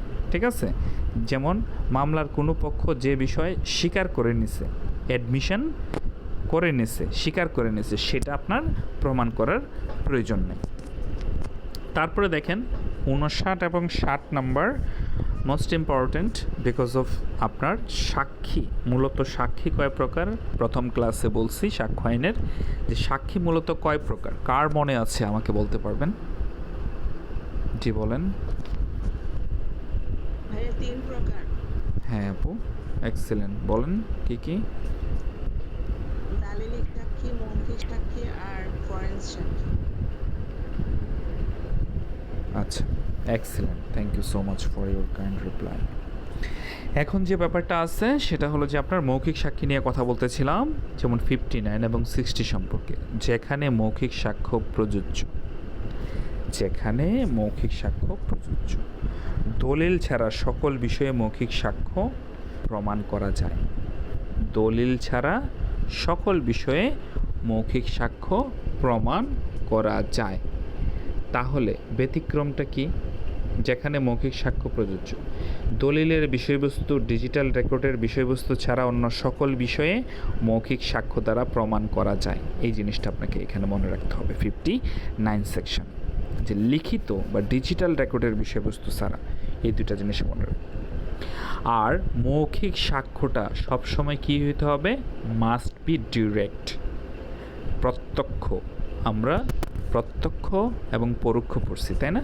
প্রত্যক্ষ হইতে হবে, অবশ্যই আপনার নিজের চোখে দেখতে হবে। বেস্ট এভিডেন্স রুলস, এটা হলো এই নীতি। সাক্ষ্য প্রত্যক্ষ হওয়ার অর্থ মানে হলো যে আপনি যে দেখেছে সেই সাক্ষ্য দিচ্ছে, আর যদি দেখা থাকে, আর যদি যে শুনছে সেই সাক্ষ্য দিতে হবে। যে আপনার অনুভব করছে, মানে যার হাতে লাগছে, পায়ে লাগছে, যে ফিল করছে জিনিসটা, তাকেই সাক্ষ্য দিতে হবে। আর যে মত পোষণ করে তাকেই, মতামত বিষয়ের ক্ষেত্রে যে মত পোষণ করেছিল তাকেই সাক্ষী দিতে হবে, মানে ডিরেক্ট। এটার প্রেক্ষাপট 4টা বললাম। আচ্ছা, তারপরে আপনার যে ব্যাপারটা আছে সেটা হলো আপনার দালিলিক সাক্ষ্য। দালিলিক সাক্ষ্য সম্পর্কে, দালিলিক সাক্ষ্যটা আবার 2 ভাগে বিভক্ত। এই দুইটা হলো দালিলিক সাক্ষ্যটা আমরা ইতিমধ্যেই বলছি, যেটা হলো ডকুমেন্টারি এভিডেন্স। আর এটা 2টা ভাগে ভাগ করা, সেই 2টা ভাগ কি কি? একটা হলো প্রাইমারি এভিডেন্স, আর একটা হলো সেকেন্ডারি এভিডেন্স। একটা হলো প্রাইমারিটা আমরা সবসময় জানি যে মূল, আরেকটা হলো সেকেন্ডারি। তাহলে প্রাইমারি যে এভিডেন্সটা আছে, সেই প্রাইমারি এভিডেন্সগুলো আসলে কি কি? সে প্রাইমারি এভিডেন্সগুলো আপনার মূলত আদালতে পরিদর্শনের জন্য দাখিল করার মূল দলিল। তাহলে এখানে কিওয়ার্ডটা কি? কিওয়ার্ডটা হলো মূল দলিল। কিছু কিছু দলিল আছে 5 খণ্ডে, 10 খণ্ডে, ঠিক আছে, 20 খণ্ডে, এরকম আছে না? যেমন আমরা বুখারী শরীফ যখন কিনি, তখন বুখারী শরীফ বিভিন্ন খণ্ডে থাকে না? তেমনিভাবে দলিলের এরকম বিভিন্ন খণ্ড থাকতে পারে, ওই ক্ষেত্রে প্রত্যেকটা খণ্ডই এক একটা প্রাথমিক সাক্ষ্য। তাহলে দলিল যদি খণ্ডে খণ্ডে সম্পাদিত হয়ে থাকে তাহলে প্রতিটি খণ্ডই প্রাথমিক সাক্ষ্য। তা প্রাথমিক সাক্ষ্যটা মনে রাখবেন কিভাবে? প্রথমটা বলছে মূল দলিল, তারপরটা হলো প্রতিটি খণ্ডই, এটা দিয়ে মনে রাখবেন। তাহলে আপনার মাথায় চলে আসবে যে দলিল যদি খণ্ডে খণ্ডে সম্পাদিত হয়ে থাকে, সেখানে যদি 10টা খণ্ডও থাকে, প্রত্যেকটা খণ্ড আলাদা আলাদাভাবে ইটসেলফ এটা নিজেই একটা প্রাথমিক সাক্ষ্য। আচ্ছা, হ্যাঁ, দৈনিক পত্রিকা এই ক্ষেত্রে হ্যাঁ প্রাথমিক সাক্ষ্য হতে পারে। আপনার এরপরে দেখেন একই প্রক্রিয়ায় মুদ্রণ, ঠিক আছে, এটা দৈনিক পত্রিকার ভিতরে পড়বে। একই প্রক্রিয়ায় প্রস্তুতকৃত কপি, তাহলে এখানে কি একই প্রক্রিয়ায় দেখেন পেপার যে আছে প্রত্যেকটা একই প্রক্রিয়ায় মুদ্রণ ফটোগ্রাফি যে হয় একই প্রক্রিয়া, এখানে কোনো আলাদা নাই। প্রত্যেকটা পেপার একটার সঙ্গে আরেকটার কোনো স্পেশালিটি নাই যে এই পেপারগুলো অমুকের জন্য, ওই পেপারগুলো তমুকের জন্য, এরকম না। তাহলে এই উদাহরণটা একটু আগে ভাই বললেন যে পত্রিকার কপি, তাহলে আমাকে এই জিনিসগুলো আমি প্রাইমারি হিসেবে আমি নিতে পারি। তাহলে প্রাইমারি সাক্ষ্য বলতে বোঝায় মূল দলিল বা আদালতে পরিদর্শনের জন্য দাখিল করা হয়, ঠিক আছে। আর এই ধারার ব্যাখ্যা কয়টা? ব্যাখ্যা হলো 2টা। খণ্ডে সম্পাদিত প্রতিটি খণ্ড প্রাথমিক সাক্ষ্য, একাধিক কপি থাকলে প্রত্যেকটা কপি যিনি তৈরি করেছেন তার বিরুদ্ধে প্রাইমারি এভিডেন্স এবং পক্ষে সেকেন্ডারি এভিডেন্স, ঠিক আছে। উদাহরণস্বরূপ কীরকম? যেমন নোটারি পাবলিক, বাটোয়ারা দলিল, ঠিক আছে। এখানে নোটারি পাবলিকটা কি? Primary evidence. আর বাটোয়ারা দলিল এটা আপনার আর আলাদা কপি হতে পারে, ঠিক আছে, পক্ষে যে বাটোয়ারা দলিলগুলো হয়। আর ব্যাখ্যা 2 যেটা আছে, 2টা ব্যাখ্যা বলছি। একই সময়কালে প্রস্তুত বা একই পদ্ধতিতে মুদ্রণ ফটোগ্রাফি খোদাই করা থাকে, ঠিক আছে। আরেকটা লেখা আছে লিথোগ্রাফি মানে কি আপনারা জানেন? হ্যাঁ, মাহমুদুল ভাইয়া বলেন। ভাইয়া, হ্যাঁ, বাটোয়ারা দলিলটা মাধ্যমিক সাক্ষ্য। এখানে যিনি তৈরি করছেন তার বিরুদ্ধে হইলে আপনার প্রাইমারি এভিডেন্স, আর যদি তার পক্ষে তৈরি করা সেটা হলো সেকেন্ডারি এভিডেন্স। যেমন বাটোয়ারা দলিলটা তার পক্ষে, আর নোটারি পাবলিকটা হলো হিমসেলফ মানে ইটসেলফ, তিনি নিজেই তৈরি করছেন, ঠিক আছে, অথবা ইহা নিজেই একটা মেইন দলিল। হ্যাঁ, আরেকটা জিনিস ব্যাখ্যা 2তে কী বলা আছে? একই সময়কালে প্রস্তুত বা একই পদ্ধতিতে প্রস্তুতকৃত মুদ্রণ ফটোগ্রাফি, যেমন পেপারের কথা বলা হলো।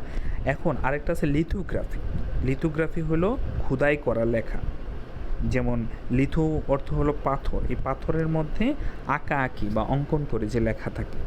সো লিথোগ্রাফির চল এখন নাই, আমরা মুদ্রণ ফটোগ্রাফি যেটা কিনা একই পদ্ধতিতে একই রকম কপি, সেটা আমরা মনে রাখবো, সেটা প্রাইমারি এভিডেন্স হিসাবে গণ্য, ঠিক আছে। আর সেকেন্ডারি মাধ্যমিক যে এভিডেন্স আছে সেটা কি? সেটা হলো সার্টিফাইড কপিস। ওই যে আপনার একটু আগে মাহমুদুল ভাই যেটা বললেন যে বাটোয়ারা দলিল কি হবে ভাইয়া, সেকেন্ডারি এভিডেন্স হিসেবে হবে না। সার্টিফাইড কপি যতগুলো থাকবে, কারণ একটা বাটোয়ারা দলিলে আপনার 8 জন থাকে, ওই সার্টিফাইড সবগুলো জাবেদা নকল বলা হয়, সার্টিফাইড কপিসগুলো কি হিসাবে গণ্য হবে ভাইয়া? মাধ্যমিক সাক্ষ্য হিসাবে। মূল দলিলের প্রতিলিপি, তারপরে মনে করেন যে যান্ত্রিক প্রক্রিয়ায় প্রস্তুতকৃত নকল, আবার কি যান্ত্রিক প্রক্রিয়ায় যদি একই মুদ্রণ একই ফটোগ্রাফি চলে তখন কিন্তু এটা আবার প্রাথমিকে চলে যাবে, এই জন্য ঘোলানো যাবে না। তারপরে যে ব্যক্তি মূল দলিল দেখছে তার দেওয়া মৌখিক সাক্ষ্য, মানে হলো দলিল দেখছে এমন ব্যক্তির মৌখিক সাক্ষ্যটা প্রাথমিক সাক্ষ্য হিসেবে গণ্য হবে, ঠিক আছে। সো এই জিনিসগুলো, যেমন মনে করেন যে নকল প্রস্তুতকরণের যে যন্ত্র আছে, যন্ত্র দ্বারা কোনো চিঠির যে নকল প্রস্তুত করা হয় তার সাথে উক্ত চিঠির অন্য একটি নকল মিলিয়ে নেওয়া হলে তা চিঠির বিষয়বস্তু সম্পর্কে মাধ্যমিক সাক্ষ্য বলে গণ্য হবে। আর কোনো নকলের হতে প্রতিলিপি প্রস্তুত করা হলে পরে যে মূল দলিলের সাথে মিলিয়ে নেওয়া হয় সেটা হলো আপনার মাধ্যমিক সাক্ষ্য হিসেবে এগুলো খুবই সহজ, আমরা এমনিতেই আমরা বুঝতে পারবো ইনশাল্লাহ। তারপরে দেখেন আপনার দলিল প্রমাণের সাধারণ নিয়ম সম্পর্কে বলা হচ্ছে 64 নম্বর সেকশনে। হ্যাঁ, আর 65 নম্বর সেকশন বলা আছে যেটা কিনা মোস্ট ইম্পর্টেন্ট, যেসব ক্ষেত্রে মাধ্যমিক সাক্ষ্য দেয়া যাবে। আমরা ইতিমধ্যেই কিন্তু আমরা জানি কোনগুলো প্রাইমারি এভিডেন্স, কোনগুলো সেকেন্ডারি এভিডেন্স। কিসের? হ্যাঁ, 7টা ব্যতিক্রম আছে। তো এই প্রাইমারি এভিডেন্স, সেকেন্ডারি এভিডেন্স হলো ডকুমেন্টারি এভিডেন্সের, ঘোলানো যাবে না কিন্তু। আপনারা প্রয়োজনে ট্রি এঁকে ফেলবেন। ট্রি বলতে এভিডেন্স, একটা হলো ওরাল এভিডেন্স। ওরাল এভিডেন্সটা 3টা টান দিবেন, যে একটা হলো ডিরেক্ট, একটা হলো ইনডাইরেক্ট, আর একটা হলো হেয়ারসি, জনশ্রুতি। আবার ডকুমেন্টারি এভিডেন্সটা এভাবে 2টা টান দিবেন, যে একটা হলো প্রাইমারি এভিডেন্স, একটা হলো সেকেন্ডারি এভিডেন্স। ঠিক আছে, এইভাবে আইকা নিজের সামনে ওই যে ছোট ছোট, এই যে আমার কাছে দেখেন এই ছোট ছোট এই যে লাল যে কাগজগুলো আছে আঠা টাইপের, এইগুলো আমি আয়না রাখছি। এগুলোতে আমার যেটা যখন মনে হয় এরকম, আমি ওইটা করে এখানে দেয়ালে আমি এই ইম্পর্টেন্ট জিনিসগুলো আমি করে রাখি, যেন এগুলো আপনার দেখলেই মনে আসে। কারণ এগুলো এভাবে পড়লে আপনার মনে নাও থাকতে পারে। যেমন আপনারা সেভারাল টাইম প্রথম থেকে এই কথাগুলো প্রায় সময় আমি শুনি, ভাইয়া সেকশনগুলো মনে রাখতে পারতেছে না, কীভাবে মনে রাখবো? দেখেন, সেকশন মনে রাখার জিনিস না, you have to relate with each other. আপনাকে রিলেট করতে হবে। যেমন এখানে আমি কি বলছি, আমি যে পার্টগুলো বলছি আপনি 3টা পার্টে ভাগ করে ফেলেন। যেমন এই প্রাসঙ্গিকতা সম্পর্কে 55 পর্যন্ত বলছি, লাস্টের পার্টটা কী ছিল? 52 থেকে 55 চরিত্র নিয়েছিল। এর আগেরটা কী ছিল? এর আগেরটা ছিল আপনার এক্সপার্টাইজের মতবাদ নিয়ে। হ্যাঁ, ওই প্রথম পার্টটাতে দেখবেন মেজর 5-6টা ইস্যুস আছে, ওইগুলোকে আপনার চোখের সামনে নিয়ে আসেন।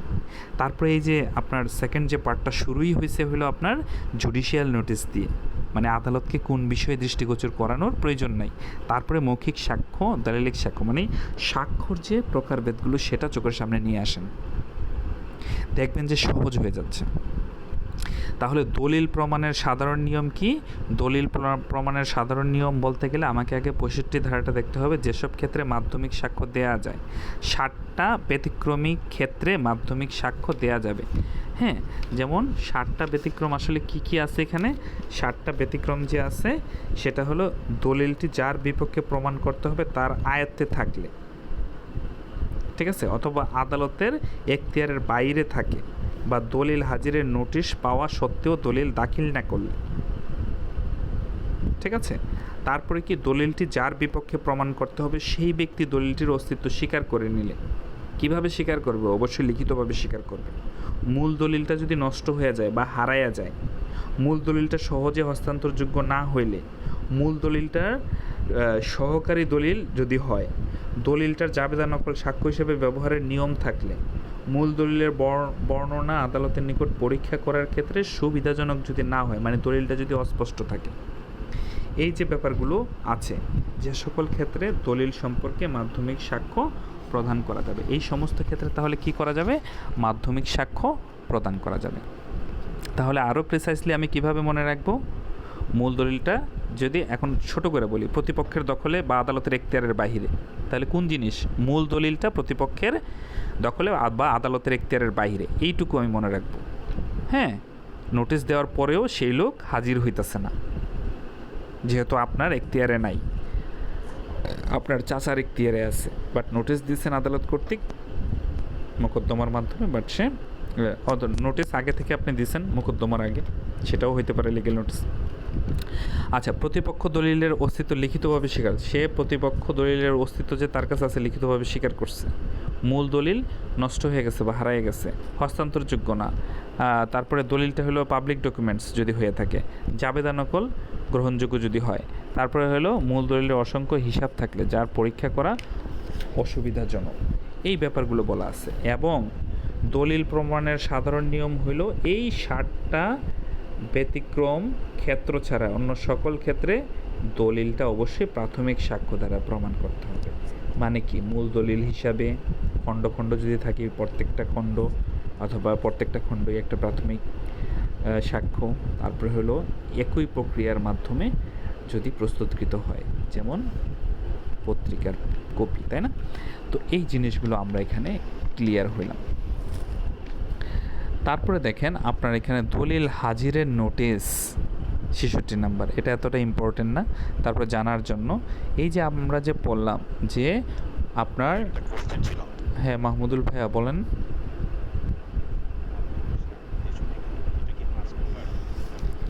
মাধ্যমিক সাক্ষ্য ৬৩ যেটা আছে সেটা হলো হ্যাঁ পাঁচ ধরনের, সংজ্ঞাতে 5 ধরনের, সেটা কিন্তু সেভাবে বলা নাই, বাট সংজ্ঞাত যেটা আছে সংজ্ঞাটাকে যদি আমরা আলাদা আলাদা করি সেক্ষেত্রে এরকম 5 ধরনের বের হয়, ঠিক আছে? একটা হলো জাবেদা নকল, একটা হলো মূল দলিলের প্রতিলিপি, যান্ত্রিক উপায়ে প্রস্তুতকৃত নকল, দলিল দেখেছেন এমন ব্যক্তির মৌখিক সাক্ষী, আর হলো মিলিয়ে নেয়া দলিল বা নকল প্রতিলিপি আর কি যেটাকে বলি। তো তারপরে যে এখন মোস্ট ওয়েলকাম ভাই। আচ্ছা এখানে দেখেন দলিল হাজিরের যে নোটিশটা আছে, দলিল হাজিরের যে নোটিশটা, এটা এতটা ইম্পর্টেন্ট না, বাট জানার জন্য আপনার দেখেন ওই যে 65 নাম্বার যে সেকশনটা, ওইটার প্রথমটা কী ছিল? মূল দলিল প্রতিপক্ষের দখলে বা আদালতের এখতিয়ারের বাইরে থাকলে, বলছিলাম যে নোটিশ দিয়েছেন বাট পক্ষ দলিল নিয়ে হাজির হইতেছে না, ঠিক আছে? তো এর অধীনে আপনার কি মাধ্যমিক সাক্ষ্য দেওয়ার আগে প্রতিপক্ষকে দলিল হাজির করার জন্য এই নোটিশ দিতে যে হবে, এই জিনিসটাই বলা আছে। আর কোন ক্ষেত্রে আপনার নোটিশ দেওয়ার প্রয়োজন নাই সেটাও বলা আছে, কিন্তু যখন দলিলটা নিজেই একটা নোটিশ, যখন মামলার প্রকৃতি থেকে প্রতিপক্ষ জানে যে দলিলটি হাজির করতে হবে, যখন প্রতিপক্ষ প্রতারণার মাধ্যমে দলিলটি হস্তগত করছে, যখন প্রতিপক্ষ বা প্রতিনিধি আদালতের দলিলটা দাখিল করছে, আবার যখন প্রতিপক্ষ বা প্রতিনিধি দলিলটা হারিয়ে গেছে বলে স্বীকার করে, যখন দলিলটা আদালতে এখতিয়ারের বাহিরে ব্যক্তির দখলে থাকে। আচ্ছা, তো এই জিনিসটা আমরা জাস্ট মনে রাখার জন্য। এখন দলিল সম্পাদন ও সাক্ষ্যের যে প্রমাণ আছে, দলিল সম্পাদন এবং সাক্ষ্যের যে প্রমাণ, আপনার এই যে দলিল সম্পাদন এবং স্বাক্ষরটা, এটা কিভাবে প্রমাণ করা যাবে, মানে যেভাবে প্রমাণ করা যায় সেটা সম্পর্কে এখানে বলা আছে। সেটা কি? স্বাক্ষর বা হস্তান্তর প্রমাণ ৬৭ নাম্বার সেকশন। এটা জানার জন্য আমি যেটা ইম্পর্টেন্ট সেটা কিন্তু আমি ইম্পর্টেন্ট বলে যাচ্ছি। যেভাবে প্রমাণ করতে হবে, যিনি লিখছে বা স্বাক্ষর করছে তার নিজের সাক্ষীর দ্বারা, যে দলিলটা যিনি সম্পাদন করছে সে বলবে আদালতে যে আমি এটা মোহরি হিসাবে এটা সম্পাদন করেছিলাম, অথবা ডিজিটাল যেহেতু এখন চলে আসছে এটাতে যিনি স্বাক্ষর করছেন, ঠিক আছে, অথবা তিনি নিজের চোখে দেখছেন তার মৌখিক সাক্ষ্য। তাহলে তার নিজের সাক্ষ্য, মৌখিক সাক্ষ্য কখন? যে এটাতে স্বাক্ষর করছে তার, আর হলো লেখকের বা স্বাক্ষরকারের হাতের লেখার সাথে যে লোক চিনে জানে, হাতের লেখা দেখলেই বুঝে, যেমন আমার ফ্যামিলি অথবা আমার চাচাতো মামাতো ফুফাতো ভাই বোন যারা আছে তারা আমার হাতের লেখা দেখলেই বুঝে যে এটা জিলানি ভাইয়ের লেখা, এরকম ধরনের। আচ্ছা, ডিজিটাল স্বাক্ষর কিভাবে প্রমাণ করবেন? আচ্ছা ঠিক আছে আপু, থ্যাংক ইউ। এইখানে দেখেন আপনারা যারা specially first year, final year এবং বার কাউন্সিলেও আমার সঙ্গে একসঙ্গে আছেন, তারা ম্যাক্সিমামই আমার হাতের লেখা জানেন, এটা আমি জানি। আচ্ছা এখন দেখেন, এখানে দেখেন ডিজিটাল স্বাক্ষর প্রমাণ। ডিজিটাল স্বাক্ষর প্রমাণের ক্ষেত্রে ৬৭ কো। কেন ৬৭ কো? এই যেগুলো দেখবেন যে ক খ গো, এগুলো মনে করবেন যে সময়ের প্রেক্ষাপটে এই জিনিসটার সঙ্গে রিলেটেড বিধায় এখানে আইনে ঢুকানো হয়েছে। ডিজিটাল স্বাক্ষর, যে প্রতিষ্ঠান ডিজিটাল স্বাক্ষর সনদ জারি করছে, স্বাক্ষরটি যে তাদেরই, তারা যে ইস্যু করছে সেই অর্গানাইজেশনকে, প্রতিষ্ঠানকে এটা প্রমাণ করতে হবে, এটা জানার জন্য। এখন যেটা বলবো এটা ইম্পর্টেন্ট, এটা জানার জন্য না, এটা শুধু জানলেই হবে না, আইনত সত্যায়ন আবশ্যক এমন দলিল প্রমাণ। আইনত সত্যায়ন আবশ্যক এমন দলিল প্রমাণ ৬৮ নম্বর সেকশন। যেমন সাধারণ নিয়মটা কি? দলিল প্রমাণের জন্য কমপক্ষে একজন সত্যায়নকারী সাক্ষীকে আদালতে হাজির করতে হবে, যিনি সত্যায়ন করছেন। বুঝা গেছে? আর ব্যতিক্রমটা কি? দলিলটা নিবন্ধন আইন, আমরা রেজিস্ট্রেশন আইন পড়ছি না ফাইনাল ইয়ারে, 1908 সালের রেজিস্ট্রেশন আইন অনুযায়ী নিবন্ধিত যদি হয়, এবং সম্পাদনকারী যে পক্ষ তা অস্বীকার না করলে ওই সত্যায়নকারী সাক্ষীকে ডাকার প্রয়োজন নেই। মানে যে পক্ষ সে যে সাইন করছে, কারণ আমরা জানি রেজিস্ট্রেশন আইন যে আছে 1908 এবং সাক্ষ্য সুনির্দিষ্ট প্রতিকার আইনে আপনাদেরকে পড়াইছিলাম 21-এর কো, তাই না? সেটা লাস্ট সংশোধনী ছিল। সেখানে কি উল্লেখ ছিল কার মনে আছে? কে বলতে পারবেন?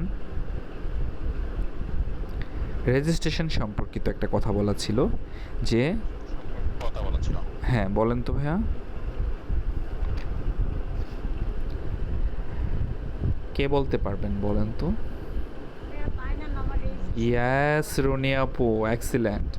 বায়না হোক, হ্যাঁ বায়না হোক, হ্যাঁ হ্যাঁ মাহমুদুল ভাই, বায়না হোক বা যে কোনো দলিল হোক অথবা যে কোনো ধরনের চুক্তি হোক, এগুলো কি হইতে হবে? অবশ্যই নিবন্ধনকৃত হইতে হবে।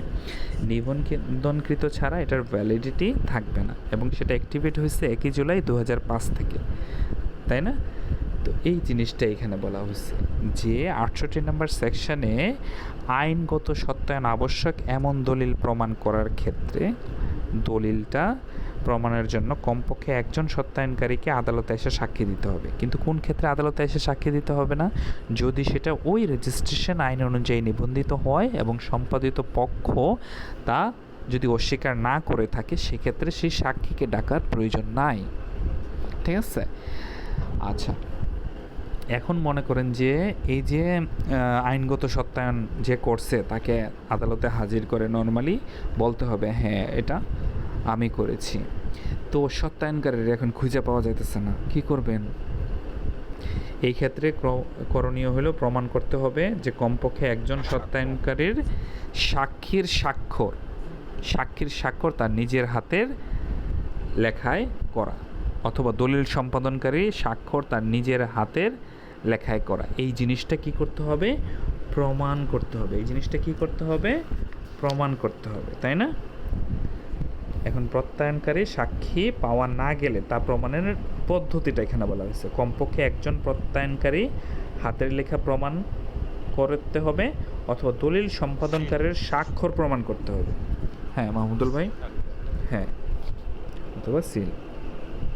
আচ্ছা, এখানে দেখেন, এখানে আদালত কর্তৃক তুলনা, ঠিক আছে, 73 নম্বর সেকশন আছে যে কোনো স্বাক্ষর, লেখা, সিলমোহর বা টিপসই কোনো বিশেষ ব্যক্তির কিনা তা প্রমাণের জন্য ওই ব্যক্তির স্বীকৃতি অন্য কোনো স্বাক্ষর, লেখা, সিলমোহর বা টিপসইয়ের সাথে তুলনা করা যেতে পারে।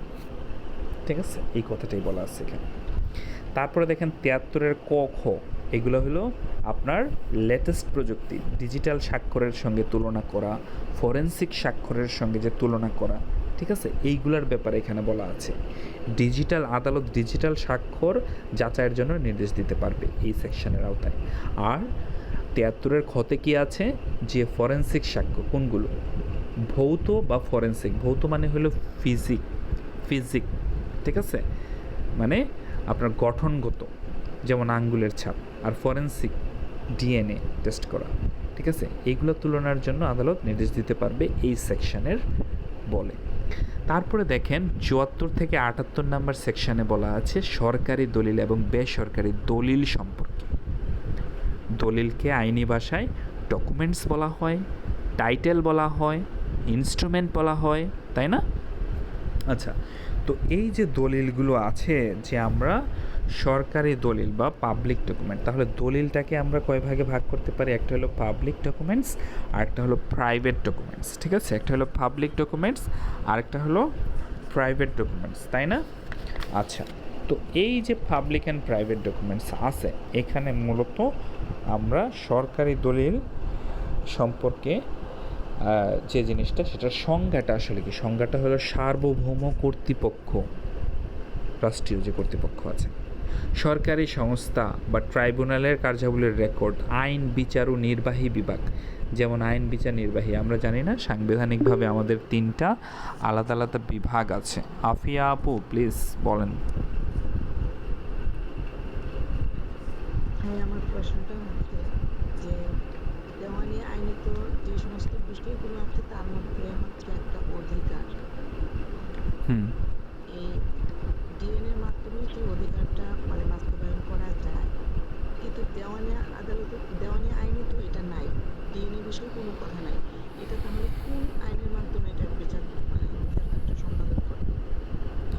এটা ফৌজদারি রিলেটেড নর্মালি ডিএনএর যে ব্যাপারগুলো আছে প্যানাল কোডের হ্যাঁ প্যানাল কোডের মাধ্যমে আপনার ফৌজদারি কার্যবিধি, আর মূল আইনটা হলো প্যানাল কোড।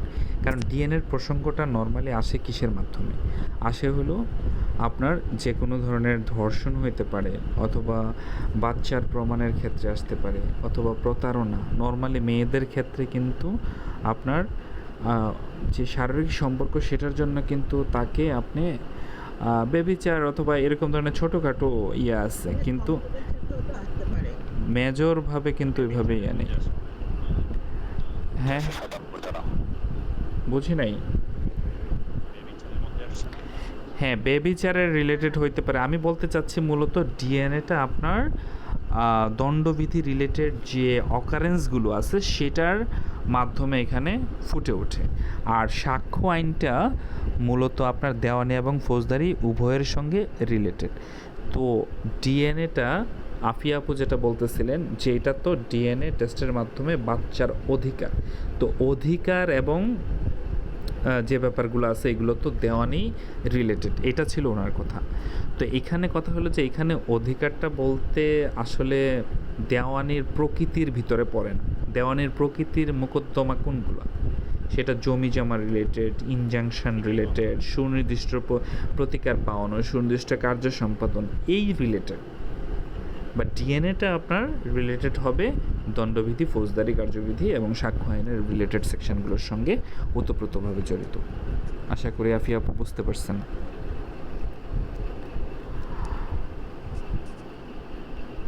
আচ্ছা, আফিয়া আপু বুঝতে পারছেন নাকি কনফিউশন আছে? আমার প্রশ্নটা একটু কনফিউশন। আমার প্রশ্নটা ছিল যে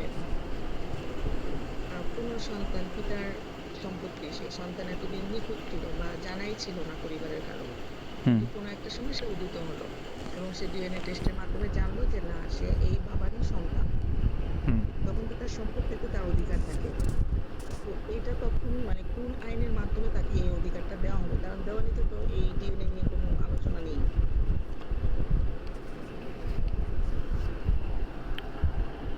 এইখানে দুইটা ভিন্ন বিষয়। সম্পত্তির অধিকার যেটা আছে সেটা তো আপনার অধিকার পাওয়ার ক্ষেত্রে, সম্পত্তির অধিকার পাওয়ার ক্ষেত্রে আপনার এখানে দেখবেন ডাইং যে ডিক্লারেশন আছে, ডাইং ডিক্লারেশনে কিন্তু যিনি মারা যাচ্ছেন তিনি কিন্তু তার যদি রক্ত সম্পর্কীয় কেউ থেকে থাকে সেক্ষেত্রে যদি তিনি বলে যান, ওইখানে ডিক্লারেশন দিয়ে যান, সেক্ষেত্রে সেই অনুযায়ী ফারাইজ অনুযায়ী তিনি তার সম্পত্তি পাবেন। আর ডিক্লারেশন দেওয়ার পরে তখন যদি ডিএনএর প্রসঙ্গ আসে সেক্ষেত্রে ডিএনএ টেস্ট করানো হবে। আর সম্পত্তির যে ব্যাপারটা আছে সেটা তো সে যদি সন্তান হয়ে থাকে তাহলে ফারাইজ অনুযায়ী অটোমেটিক্যালি পাবেন। সেক্ষেত্রে আলাদাভাবে যদি ডিএনএ টেস্ট করা লাগে, ডিএনএর মাধ্যমে যদি অতিরিক্ত প্রমাণ করা লাগে, ওকে ফাইন, তখন তো এটা আপনার যে ব্যক্তির যে আপনার বিবৃতি, ডাইং ডিক্লারেশনের যে বিবৃতি, সেখানে 8টা যে আপনার ক্ষেত্র আছে, হ্যাঁ 8টা বিষয়ে, সেখানে তো আপনার বলাই আছে যে 8টা বিষয়ের ভিতরে একটা হলো আপনার তার বাচ্চার পরিচয়ের ক্ষেত্রে অথবা রক্তের সম্পর্কের ক্ষেত্রে উনি যদি বলে যান তখন আদালত কী করবে? আদালত সেটাকে আপনার নর্মালি সত্য বলে নিয়ে নেবে। তারপর যদি ইন এডিশন কেউ যদি তখন প্রসঙ্গ তুলে যে ডিএনএ টেস্টের মাধ্যমে, সেটা আলাদাভাবে হইতে পারে, সেটা আলাদা ব্যাপার। আর প্রশ্নের উত্তরটা অন্যদিন নিতে পারি, আজকে না নিয়ে? আচ্ছা, ঠিক আছে। Thank you. আচ্ছা, এখন দেখেন আপনার এখানে যে পাবলিক ডকুমেন্টস এবং প্রাইভেট ডকুমেন্টসের যে ব্যাপারটা আছে, পাবলিক ডকুমেন্টস আসলে কোনগুলো? পাবলিক ডকুমেন্টসগুলো ইতিমধ্যে আমি বলছি আইন, বিচার ও নির্বাহী বিভাগের কার্যাবলীর যে রেকর্ডগুলো আছে, তাই না? আইন, বিচার এবং নির্বাহী বিভাগ বলতে বোঝায় আপনার সংবিধানের যে বিভাগগুলো আছে, আইন, বিচার, নির্বাহী, ঠিক আছে? আইন বলতে বোঝায় পার্লামেন্ট রিলেটেড, বিচার বলতে বোঝায় বিচার বিভাগীয় যে ব্যাপারগুলো আছে, নির্বাহী বলতে রাষ্ট্র পরিচালনার যে ব্যাপারগুলো আছে। দাপ্তরিক সরকারি দপ্তরে রক্ষিত যে ব্যক্তিগত দলিলের রেকর্ডগুলো আছে। উদাহরণস্বরূপ আমরা বলতে পারি যেমন মামলার আর্জি বলেন, জবাব বলেন, রায় বলেন, ডিক্রি বলেন, এজাহার বলেন, 164 ধারা অনুযায়ী যে জবানবন্দি দেওয়া হয়, তাই না, ফৌজদারি কার্যবিধির। তারপর হলো জন্ম ও মৃত্যু সনদ, নিবন্ধিত বিক্রয় দলিল, ভোটার তালিকা, সরকারি খতিয়ান, এগুলো সবগুলো কী হিসাবে গণ্য হবে? এগুলো সবগুলো আপনার পাবলিক ডকুমেন্টস। এগুলো সবগুলো কি পাবলিক ডকুমেন্টস, জেলখানার রেজিস্টার, ঠিক আছে।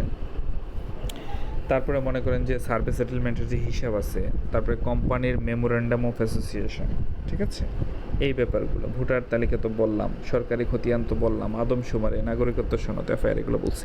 সো এইগুলোকে আমরা পাবলিক ডকুমেন্টস হিসাবে গণ্য করব। আর এইখানে বলা আছে যে সকল দলিল সরকারি দলিল না, সেইগুলাই সব বেসরকারি দলিল। তাহলে আমরা যদি সরকারি যে দলিলগুলো আছে সেটা যদি আমরা একটু ভালোভাবে মনে রাখি, হ্যাঁ, যেমন মামলা রিলেটেড যা কিছু আছে, আর্জি হইতে পারে বাদী কর্তৃক, বিবাদী কর্তৃক জবাব হইতে পারে, রায়, আদেশ, ডিক্রি হইতে পারে, এজাহার হইতে পারে, এফআইআর হইতে পারে, ওয়ারেন্ট ইস্যুর আদেশ হইতে পারে, 164 ধারায় যে জবানবন্দি আছে, হ্যাঁ, আসামের যে স্বীকারোক্তি আর কি, সেটা হইতে পারে, থানা রেজিস্ট্রারের লিপিবদ্ধ প্রতিবেদন হইতে পারে, জন্ম মৃত্যু টিকা প্রদানের সনদ হইতে পারে, নিবন্ধিত বিক্রয় চুক্তি হইতে পারে, জেলখানার রেজিস্টার হইতে পারে, সার্ভে সেটেলমেন্টের হিসাব হইতে পারে, কোম্পানির মেমোরেন্ডাম অফ অ্যাসোসিয়েশন হইতে পারে, কোম্পানির মেমোরেন্ডাম অফ আর্টিকেল, আমরা কোম্পানি আইনের আওতায় যে পড়ছিলাম। তারপরে হলো ভোটার তালিকা, সরকারি খতিয়ান, রাজস্ব বিবরণী ডিসি অফিস কর্তৃক, আদমশুমারি সরকারি প্রতিষ্ঠান কর্তৃক, নাগরিকত্ব সনদ, তারপরে এফআইআর, হ্যাঁ, এই যে ব্যাপারগুলো আছে, এই জিনিসগুলো। এর বাহিরে বেসরকারি দলিল কোনগুলো? আমরা ইতিমধ্যে আমরা পেলাম যে অনিবন্ধিত যে বিক্রয় চুক্তিগুলো আছে, উইল, দানপত্র, ইজারা, এফিডেভিট, থানার যে ডায়েরি আছে, বিভাগীয় তদন্তের সাক্ষীর যে জবানবন্দি আছে, ফৌজদারি কার্যবিধির 102 ধারার যে রিপোর্ট, 2 ধারায় কি, 2 ধারায় মূলত আপনার পুলিশের যে রিপোর্টটা দেওয়া হয়। তারপরে কি, ফৌজদারি কার্যবিধির 107 ধারার যে নোটিশ, দেওয়ানির কার্যবিধির যে ব্যাপারগুলো আছে, 26 নম্বর আদেশের 9 ধারায় যে একটা প্রতিবেদন দেওয়া হয়, তারপরে চৌকিদার কর্তৃক রক্ষিত জন্ম মৃত্যু সনদ, ডাক্তারের প্রত্যয়ন, থানার ডায়েরি, হ্যাঁ, এই বিভিন্ন কিছু। তাহলে আমরা এটা মনে রাখার জন্য সহজ ওয়েটা কি সেটা আমরা চুজ করবো। সহজ ওয়েটা হলো যে আমি সরকারি দলিলগুলো মনে রাখতে পারতেছি কিনা, কারণ এখান থেকে এমসিকিউ 1 থেকে 2টা পর্যন্ত থাকে, ঠিক আছে। জাবেদা নকল বা সার্টিফাই কপি, এইখানে সরকারি বেসরকারি দলিলে আপনার জাবেদা নকল নিয়ে কথা বলা আছে, যে সার্টিফাইড কপি বলতে কি বোঝায়, হ্যাঁ, যে জাবেদা নকলের যে সংজ্ঞাটা এখানে বলা আছে, সরকারি দলিলের জিম্মাদার কর্মকর্তা কর্তৃক প্রদত্ত সঠিকতার ঘোষণা সহ দলিলের নকল। তাহলে এখানে মূল কি পয়েন্টটা কি, সঠিকতার ঘোষণা সহ দলিলের নকল। শর্তটা কি, এখানে নির্দিষ্ট ফিস প্রদান করতে হবে এবং এতে কর্মকর্তার উপাধি, স্বাক্ষর এবং তারিখ থাকতে হবে। সংশ্লিষ্ট যে অফিসার আছে তার উপাধি, স্বাক্ষর এবং তারিখ সহ ঘোষণা প্রদান করবে উক্ত দলিলের নকলটা যে সঠিক, ঠিক আছে। 76 উপরে 78 নাম্বারটা ইম্পর্টেন্ট জানার জন্য, যে আপনার সরকারি দলিল প্রমাণের পদ্ধতিটা কি, কয়ভাবে সরকারি দলিলটা প্রমাণ করা যায়, সেটা 5 উপায়ে, 5ভাবে প্রমাণ করা যায়, ঠিক আছে। যেমন মনে করেন যে নকল দাখিল করে সরকারি দলিল যেভাবে প্রমাণ করা যায়, সেটা হলো সরকারি আদেশ বা বিজ্ঞপ্তি, বিভাগীয় প্রদানের সনদ দ্বারা, ঠিক আছে। আইন পরিষদের কার্যাবলী, সরকারি প্রকাশনা বা অনুমোদিত নকল দ্বারা, বিদেশি যে কোনো আইন ও অনুমোদিত প্রকাশনা বা সিল মোহরযুক্ত নকল দ্বারা, পৌর সংস্থার নথি, বৈধ সিল মোহরযুক্ত নকল দ্বারা, বিদেশি সরকারি নথি, মূল দলিল বা সিল মোহরযুক্ত নকল দ্বারা। মানে হলো 5টা উপায়ে দলিল প্রমাণ করা যায়। এইটা আপনার এমসিকিউতে আসতে পারে যে কয়টা উপায়ে আপনার সরকারি দলিল প্রমাণ করা যায়, অথবা সরকারি দলিল প্রমাণের পদ্ধতিগুলো কী কী। এখন যে জিনিসগুলো আছে সেটা হলো যে দলিল সম্পর্কে অনুমান, দলিল সম্পর্কে অনুমান। যেমন আমরা দলিল সম্পর্কে অনুমান may presume, shall presume. Conclusive proof যেটা আছে সেটা সম্পর্কে আমরা ইতিমধ্যেই জানি, সেখানে 41 নম্বর সেকশন এবং 112 নম্বর সেকশনের কথা বলা আছে, তাই না।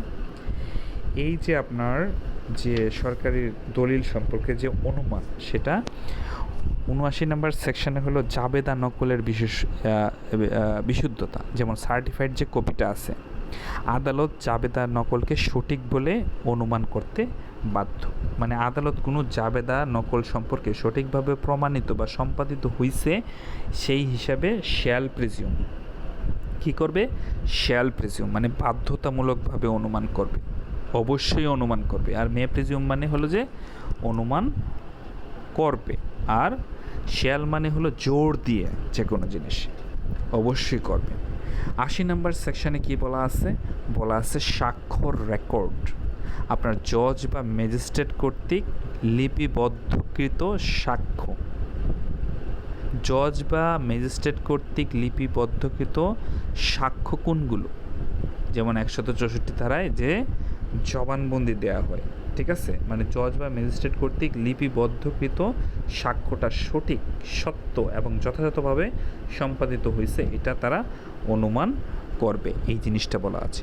ডিজিটাল গ্যাজেট 81 ডিজিটাল আকারে প্রকাশিত গ্যাজেটকে সঠিক বলে আদালত অনুমান করতে বাধ্য। Presumption as a gadget into digital form, ঠিক আছে। আচ্ছা, তারপরে দেখেন সরকারি ম্যাপ বা নকশা যে আছে, সরকারি কর্তৃপক্ষ কর্তৃক প্রস্তুতকৃত যে ম্যাপ আছে, নকশা আছে, এইগুলোকে সঠিক বলে আদালত আপনার ধরতে বাধ্য। আইনের বই বা রিপোর্ট সংকলন 84 নম্বর সেকশন, আইন বা আদালতের রায়ের যে রিপোর্টগুলো আছে ডিএলআর, এই সংকলনকে সঠিক বলে আদালত অনুমান করবে। এটা ইতিমধ্যে আমি বলছি 38 নম্বর সেকশনে বলছিলাম। তারপরে দেখেন মুক্তারনামা, মুক্তারনামা, power of attorney. Power of attorney মানে কি? পাওয়ার অফ অ্যাটর্নি হলো মুক্তারনামা, মুক্তারনামা যথাযথভাবে সম্পাদিত বা প্রত্যায়িত হয়েছে বলে আদালত অনুমান করবে। মানে হলো যে আপনি যখন কাউকে এম্পাওয়ারমেন্ট দেওয়া হয় তখন কি কোনো আদালত, ম্যাজিস্ট্রেট, জজ, নোটারি, কনসালট্যান্ট, ভাইস কনসালট্যান্ট, সরকারি প্রতিনিধির সম্পর্কে সম্পাদিত পাওয়ার অফ অ্যাটর্নি যথাযথভাবে হয়েছে বলে আদালত ধরে নেবে, ঠিক আছে। এরপরে মে প্রিজিউম মানে অনুমান করবে, সেটা হলো যে 30 বছরের পুরনো দলিল 90 নম্বর সেকশন, এটা মে প্রিজিউম মানে খণ্ডিত করা যাবে। এটা দেখেন দলিলটা 30 বছরের পুরনো হইতে হবে, সঠিক ব্যক্তির হেফাজত থেকে দাখিল করতে হবে। আদালত দলিলটা এই ক্ষেত্রে কী হিসাবে অনুমান করবে? যথাযথভাবে সম্পাদিত হয়েছে বলে অনুমান করতে পারে।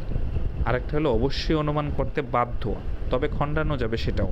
আর এটা হলো অনুমান করতে পারে, অনুমান করতে পারে। মেয়ে মানে হলো অনুমান করতে পারে, আর সেখানে হলো শ্যাল মানে হলো বাধ্য। এই জিনিসটা খেয়াল করবেন সবাই।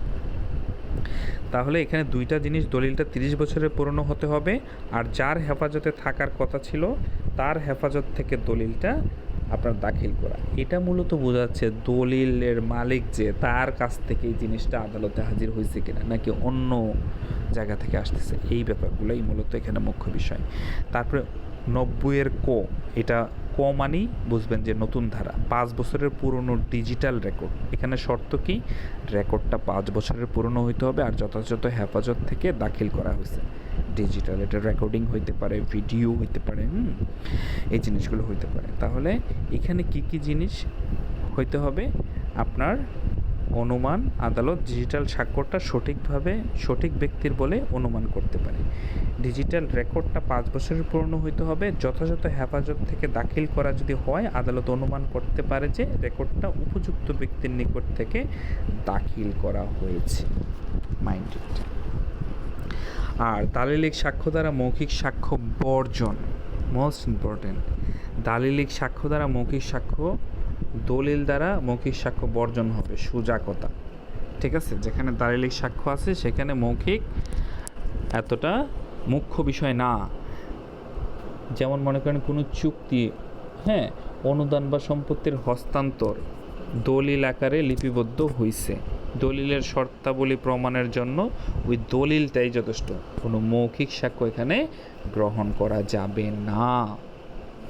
আচ্ছা, তাহলে কি চুক্তি, স্থাবর চুক্তি, সম্পত্তি হস্তান্তর, মঞ্জুরি সম্পর্কে, হস্তান্তর বা সম্পত্তি হস্তান্তর বা সম্পত্তি মঞ্জুরি সম্পর্কে লিখিত দলিলের সত্য প্রমাণের জন্য দলিল ছাড়া অন্য কোনো মৌখিক সাক্ষ্য দেয়া যাবে না। আশা করি বুঝতে পারছেন কেন এটার টাইটেলটা দলিল ছাড়া মৌখিক সাক্ষ্য বর্জন। 91 থেকে 100 পর্যন্ত। তো এখানে মূলত ইম্পর্ট্যান্ট হলো 91, 92, 93, 94। তো 92 ধারায় কি বলা আছে? 92 ধারা আছে, এটার ব্যতিক্রমটা শুনবেন না, যে কোন ক্ষেত্রে ব্যতিক্রম? ব্যতিক্রম দুইটা। লিখিত কোনো দলিলের শর্ত প্রমাণের জন্য দলিলটি ছাড়া অন্য কোনো মৌখিক সাক্ষ্য দেওয়া যাবে না। আর হলো সম্পত্তি হস্তান্তর প্রমাণে হস্তান্তর দলিলটাই প্রাধান্য পাবে, মৌখিক সাক্ষ্য প্রাধান্য পাবে না। আচ্ছা, এখন দেখেন 92 নাম্বার সেকশনে মৌখিক চুক্তির সাক্ষ্য বর্জন, মৌখিক চুক্তির সাক্ষ্য বর্জন বা মৌখিক চুক্তি দ্বারা দলিলের শর্ত পরিবর্তন না করা। ঠিক আছে, যেমন মনে করেন 91 ধারায় কি বলছে, যে কোনো 91 ধারায় উল্লেখিত কোনো দলিলের শর্তাবলী পরিবর্তন, সংযোজন ও বিয়োজনের জন্য কোনো মৌখিক চুক্তি বা বিবৃতির সাক্ষ্য গ্রহণ করা যাবে না। তাহলে এই যে একটা নীতি, এই নীতিটা কি? নীতিটা কিসের উপরে প্রতিষ্ঠিত? Best evidence rules. এই কথাটা এর আগেও আমি একবার বলছিলাম যে বেস্ট এভিডেন্স রুলস মানে হলো যে ক্ষেত্রে আপনার সঠিক জিনিসটাকে চয়েস করে নেওয়া হয়, যেমন দলিল থাকলে সেখানে মৌখিক স্বাক্ষর প্রয়োজন নেই। এই জিনিসটাই আপনার এখানে বলা আছে। অনিশ্চিত দলিলের ব্যাখ্যায় মৌখিক সাক্ষ্য বর্জন। কোনো দলিলের ভাষা যদি অস্পষ্ট হয়, ত্রুটিপূর্ণ হয়, তবে সেই অস্পষ্টতা দূর করার জন্য মৌখিক সাক্ষ্য দেওয়া যাবে না। এটাকে বলে প্যাটেন্ট অ্যাম্বিগুইটি। ঠিক আছে, অস্পষ্ট দলিলের ব্যাখ্যায় মৌখিক সাক্ষ্য বর্জন। স্পষ্ট অস্পষ্ট, আগেটা ছিল অনিশ্চিত দলিলের ব্যাখ্যা, এটা হলো স্পষ্ট দলিলের ব্যাখ্যা। মানে কোনো দলিলের ভাষা যদি বিদ্যমান ঘটনার ক্ষেত্রে স্পষ্ট হয়, তবে ভিন্ন অর্থ প্রমাণের জন্য মৌখিক সাক্ষ্য নেওয়া যাবে না। ওই ভাষাটা যদি স্পষ্ট হয়, সেখান থেকে প্রকৃত মিনিংস নেওয়া হবে। এটাই মূলত বলা হয়েছে। তো আমরা নেক্সট ক্লাসে বার্ডেন অফ প্রুফ পড়ব। বার্ডেন অফ প্রুফটা খুবই ইম্পর্ট্যান্ট, কারণ হলো এখানে বলা আছে যে প্রমাণের দায়িত্ব কার উপর, কিভাবে, কখন বর্তায়। On whom the burden of proof lies, এটা আছে। তারপরে আপনার স্টেপল নিয়ে কথা আছে। স্টেপলটা কি? স্বকার্যজনিত বাধা। কি? স্বকার্য, প্রতিবন্ধকতার নীতি বা প্রতিবন্ধক নীতি আর স্বকার্যজনিত যে বাধা। তারপরে আপনার আছে সাক্ষী, কোনো বাচ্চা বুবা কিভাবে সাক্ষী দিতে পারবে। তারপরে সাক্ষীরা জবানবন্দি প্রসঙ্গে, ঠিক আছে, জবানবন্দি, জেরা, পুনঃজবানবন্দি, এই যে একটা সিকোয়েন্স আছে। সাক্ষীদের জবানবন্দি প্রসঙ্গে কিভাবে প্রাসঙ্গিক। আর লাস্টে আছে হলো সাক্ষী ও বিচারকের ক্ষমতা, আর বিচারকের ক্ষমতা ও চূড়ান্ত বিধান। তো এই জিনিসগুলো আমরা নেক্সট ক্লাসে পড়বো ইনশাল্লাহ। পরে আমরা সাক্ষ্য আইন, আমরা যে থিওরিটা আছে সেটা শেষ করে আমরা কোশ্চেন অ্যানালাইসিস করব, তাই না? কোশ্চেন অ্যানালাইসিস করব এর পরের ক্লাসে। ঠিক আছে, 2 দিন কোশ্চেন অ্যানালাইসিস থাকবে। তারপরে আমরা আগের 3টা সাবজেক্ট আর সাক্ষ্য আইন সহ 4টার মডেল টেস্টে, এমসিকিউ মডেল টেস্টে যাব। ঠিক আছে, আমাকে কেউ একজন মেসেঞ্জারে মনে করে দিন, হোয়াটসঅ্যাপে, যে ভাইয়া এমসিকিউর যে ওএমআর শিটটা সেটা কারেকশন করে দিবেন বলছিলেন। ঠিক আছে, আমি সেদিন বের করে রাখছি একদম সিম্পল একটা এমসিকিউ শিট। সো সেটাতে সবাই পরীক্ষা দিবেন, তাহলে জিনিসটা সহজ হবে এবং ইজিয়েবল হবে। আর অবশ্যই সবাই ওএমআরে দিবেন, কারণ আপনারা ইতিমধ্যেই জানেন লাস্ট পরীক্ষাটাতে যে প্রবলেমটা হয়েছে, ওএমআর ছাড়া যারা দিয়েছেন, সত্যিকার অর্থে আমার পক্ষে পসিবল হয় না সেই খাতাটা কাটা, কারণ আমাকে 100 বার 2টা পেজে তাকানো সম্ভব হয় না। কিন্তু বাট একজন যদি আমাকে অ্যান্সারটা বলতে থাকে, তখন আমি কি করি, ওইটাতে জাস্ট লাল দাগ দিয়ে যাই, তারপর আমি একটা গোনা দিলেই আমার প্রকৃত অ্যান্সারটা বের হয়ে যায়। সো অবশ্যই আপনারা চেষ্টা করবেন ওএমআর শিটে এক্সামটা দেওয়ার জন্য। ঠিক আছে, আচ্ছা, তো আজকে এই পর্যন্ত। আজকের যতটুকু হয়েছে আমি জানি এটাতে অ্যাম্বিগুইটি থাকবে, কারণ ফার্স্ট টাইম যখন আমরা শুনি তখন সেটাতে প্রচ্ছন্নতা থাকে, দ্বিধাদ্বন্দ্ব থাকে। বাট অবশ্যই আপনারা রেকর্ডিংটা শুনবেন। আজকের ক্লাসটা এমনিতেই অনেক লম্বা হয়ে গেছে, 1.5 ঘন্টা। সো কারো যদি কোনো কোশ্চেন থাকে,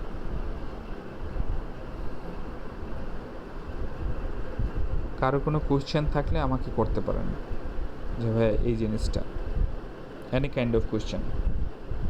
ভাইয়া ফাইনাল ইয়ারের কয়টা প্রশ্ন লেখা লাগে, 7টা না 5টা? এটা তো ফাইনাল ইয়ারের ক্লাস না, এটা তো বার কাউন্সিলের ক্লাস। তারপরেও ফাইনাল ইয়ারে আপনার 5টা কোশ্চেনের অ্যান্সার করতে হবে। সাক্ষ্য আইনের টোটাল 7 থেকে 8টা কোশ্চেন থাকে, আপনাকে 5টা কোশ্চেনের অ্যান্সার করতে হবে 20 মার্কস করে। আর কারো কোনো কোশ্চেন?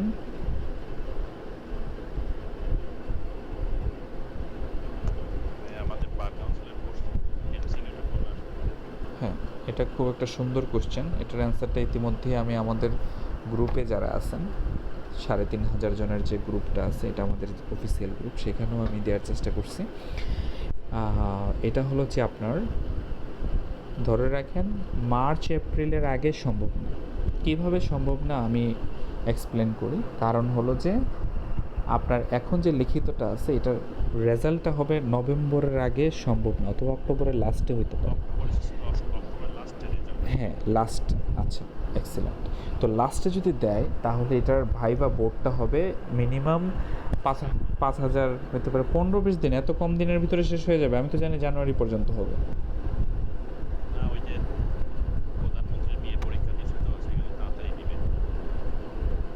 তাই নাকি?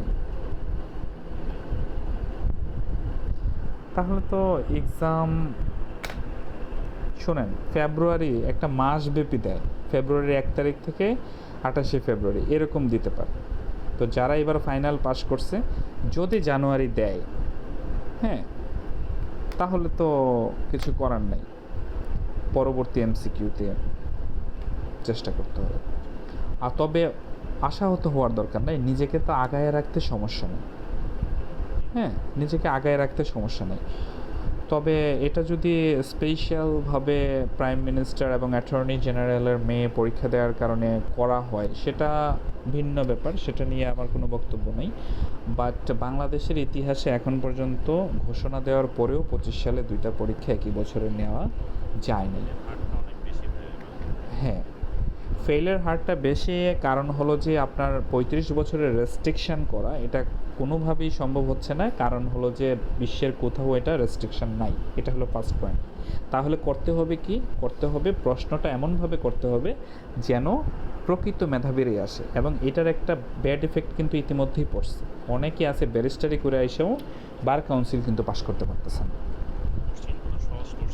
কোশ্চেনগুলো প্র্যাকটিক্যাল বেসিস করছে, যারা কিনা কোর্ট সম্পর্কে এবং মানে বাস্তবসম্মত কোশ্চেনগুলো হয়েছে।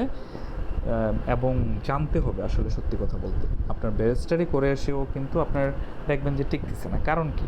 এটা লজ্জা, সেটা কিন্তু সে বলতেও পারতেছে না কাউকে। কারণ এখানে জানার কোনো শেষ নেই। এখানে আপনার অনেক স্টুডেন্ট আটকায় যাবে। আপনার যদি 2 ইয়ার্স এলএলবি হয়, এটাতে শঙ্কিত হওয়ার কিছু নাই। যেমন আমি ফার্স্ট ইয়ারের ক্লাসে আমি একটা কম্পারিজন দেখাইছিলাম যে ঢাকা ইউনিভার্সিটির যে 3400 মার্কসের 34টা সাবজেক্ট আছে, এইখানে ফার্স্ট ইয়ার এবং সেকেন্ড ইয়ারের 1500 মার্কসেও সেম আপনার 34টা সাবজেক্টই আছে। এইখানে শুধুমাত্র ব্যতিক্রম, ঢাকা ইউনিভার্সিটির ফার্স্ট ইয়ারে জুডিশিয়াল সিস্টেম অফ বাংলাদেশ পড়ায়, সেকেন্ড ইয়ারে ক্রিমিনোলজি পড়ায়, থার্ড ইয়ারে এনভায়রনমেন্টাল ল অফ বাংলাদেশ পড়ায়। এই 3টা সাবজেক্ট এখানে অন্তর্ভুক্ত নেই। আর হলো তাদের হলো ব্রডনেস, আমরা 20 মার্কস 30 মার্কস সুনির্দিষ্ট প্রতিকার ছোটো ছোটো করে পড়ি, কিন্তু তাদের 100 মার্কসে। আরেকটা জিনিস হলো তাদের দেওয়ানি কার্যবিধি এবং ফৌজদারি কার্যবিধি আমরা পড়ি। এটার বাহিরে আপনারা যারা মাস্টার্স করবেন দেখবেন যে civil litigation, criminal litigation subject আছে। এটা হলো যে সিভিল এবং ক্রিমিনাল যে প্রসেসটা আছে, মামলার প্রক্রিয়াটা, সেটা বাস্তবে কীভাবে আপনার প্রয়োগ হয় সেইগুলো নিয়ে তাদের সাবজেক্ট আছে। আর হলো ড্রাফটিং, আমাদের মাত্র 15-30 মার্কসের ড্রাফটিং আছে সেকেন্ড ইয়ারে। বাট আপনার ঢাকা ইউনিভার্সিটির সিলেবাসটাতে ড্রাফটিং আছে 200 মার্কসের, বাট তারা চায় 500 মার্কসের ড্রাফটিং। বিভিন্ন আইনি যারা দেখবেন যে আইনি বক্তব্যগুলো যে হয়, এগুলো ফেসবুকে দেখার চেষ্টা করবেন, শোনার চেষ্টা করবেন, বোঝার চেষ্টা করবেন, প্রেক্ষাপট বোঝার চেষ্টা করবেন, অনেক কাজে দেবেন ইনশাআল্লাহ। তো এই যে ব্যাপারগুলো আছে, আপনার হীনমন্যতা হওয়ার কিছু নেই, আপনাকে জানতে হবে, বেশি বেশি জানতে হবে। হ্যাঁ, যেমন কোশ্চেনটা স্পেসিফাই বুঝতে হবে আর হলো জানতে হবে। তো এটাই আর কি আমরা প্রতিনিয়ত জানার চেষ্টা করি। অন্তত আমরা যেহেতু টার্গেট নিয়েছি যে ডিসেম্বরের ভিতরে আমরা আমাদের 7টা সাবজেক্ট আমরা শেষ করব, তারপর আমরা মডেল টেস্টে যাব, প্রয়োজনে আবার রিভিউ করব যদি এক্সাম মিস হয়ে যায়। ঠিক আছে, স্পেশালি যারা এইবার ফাইনাল ইয়ার দেওয়া হয়েছে, ইন্টিমেশনটা তো আগস্ট মাসে, সো আলটিমেটলি ফেব্রুয়ারিতে না হলে পরীক্ষাটা দিতে পারবে না। পরের পরীক্ষাটা অবশ্যই অক্টোবর নভেম্বরে চলে যাবে। সো প্রিপারেশান নিতে তো দোষের কিছু না।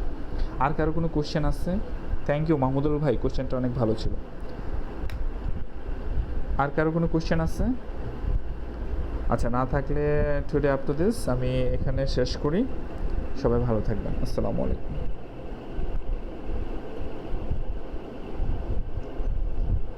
আসসালামু আলাইকুম ভাইয়া। জি ওয়ালাইকুম আসসালাম। আসসালামু আলাইকুম ভাইয়া। ওয়ালাইকুম আসসালাম আপু, ওয়ালাইকুম আসসালাম। ফুয়াদ ভাইয়া, ফুয়াদ ভাইয়া রেকর্ডিংটা অফ করে দেন ভাইয়া, থ্যাংক ইউ সো মাচ। করে দিয়েছি। আচ্ছা ভাইয়া, হ্যাঁ আমি আপনাকে হোয়াটসঅ্যাপে দিয়ে দিচ্ছি ভাইয়া। আচ্ছা, থ্যাংক ইউ ভাইয়া, আসসালামু আলাইকুম।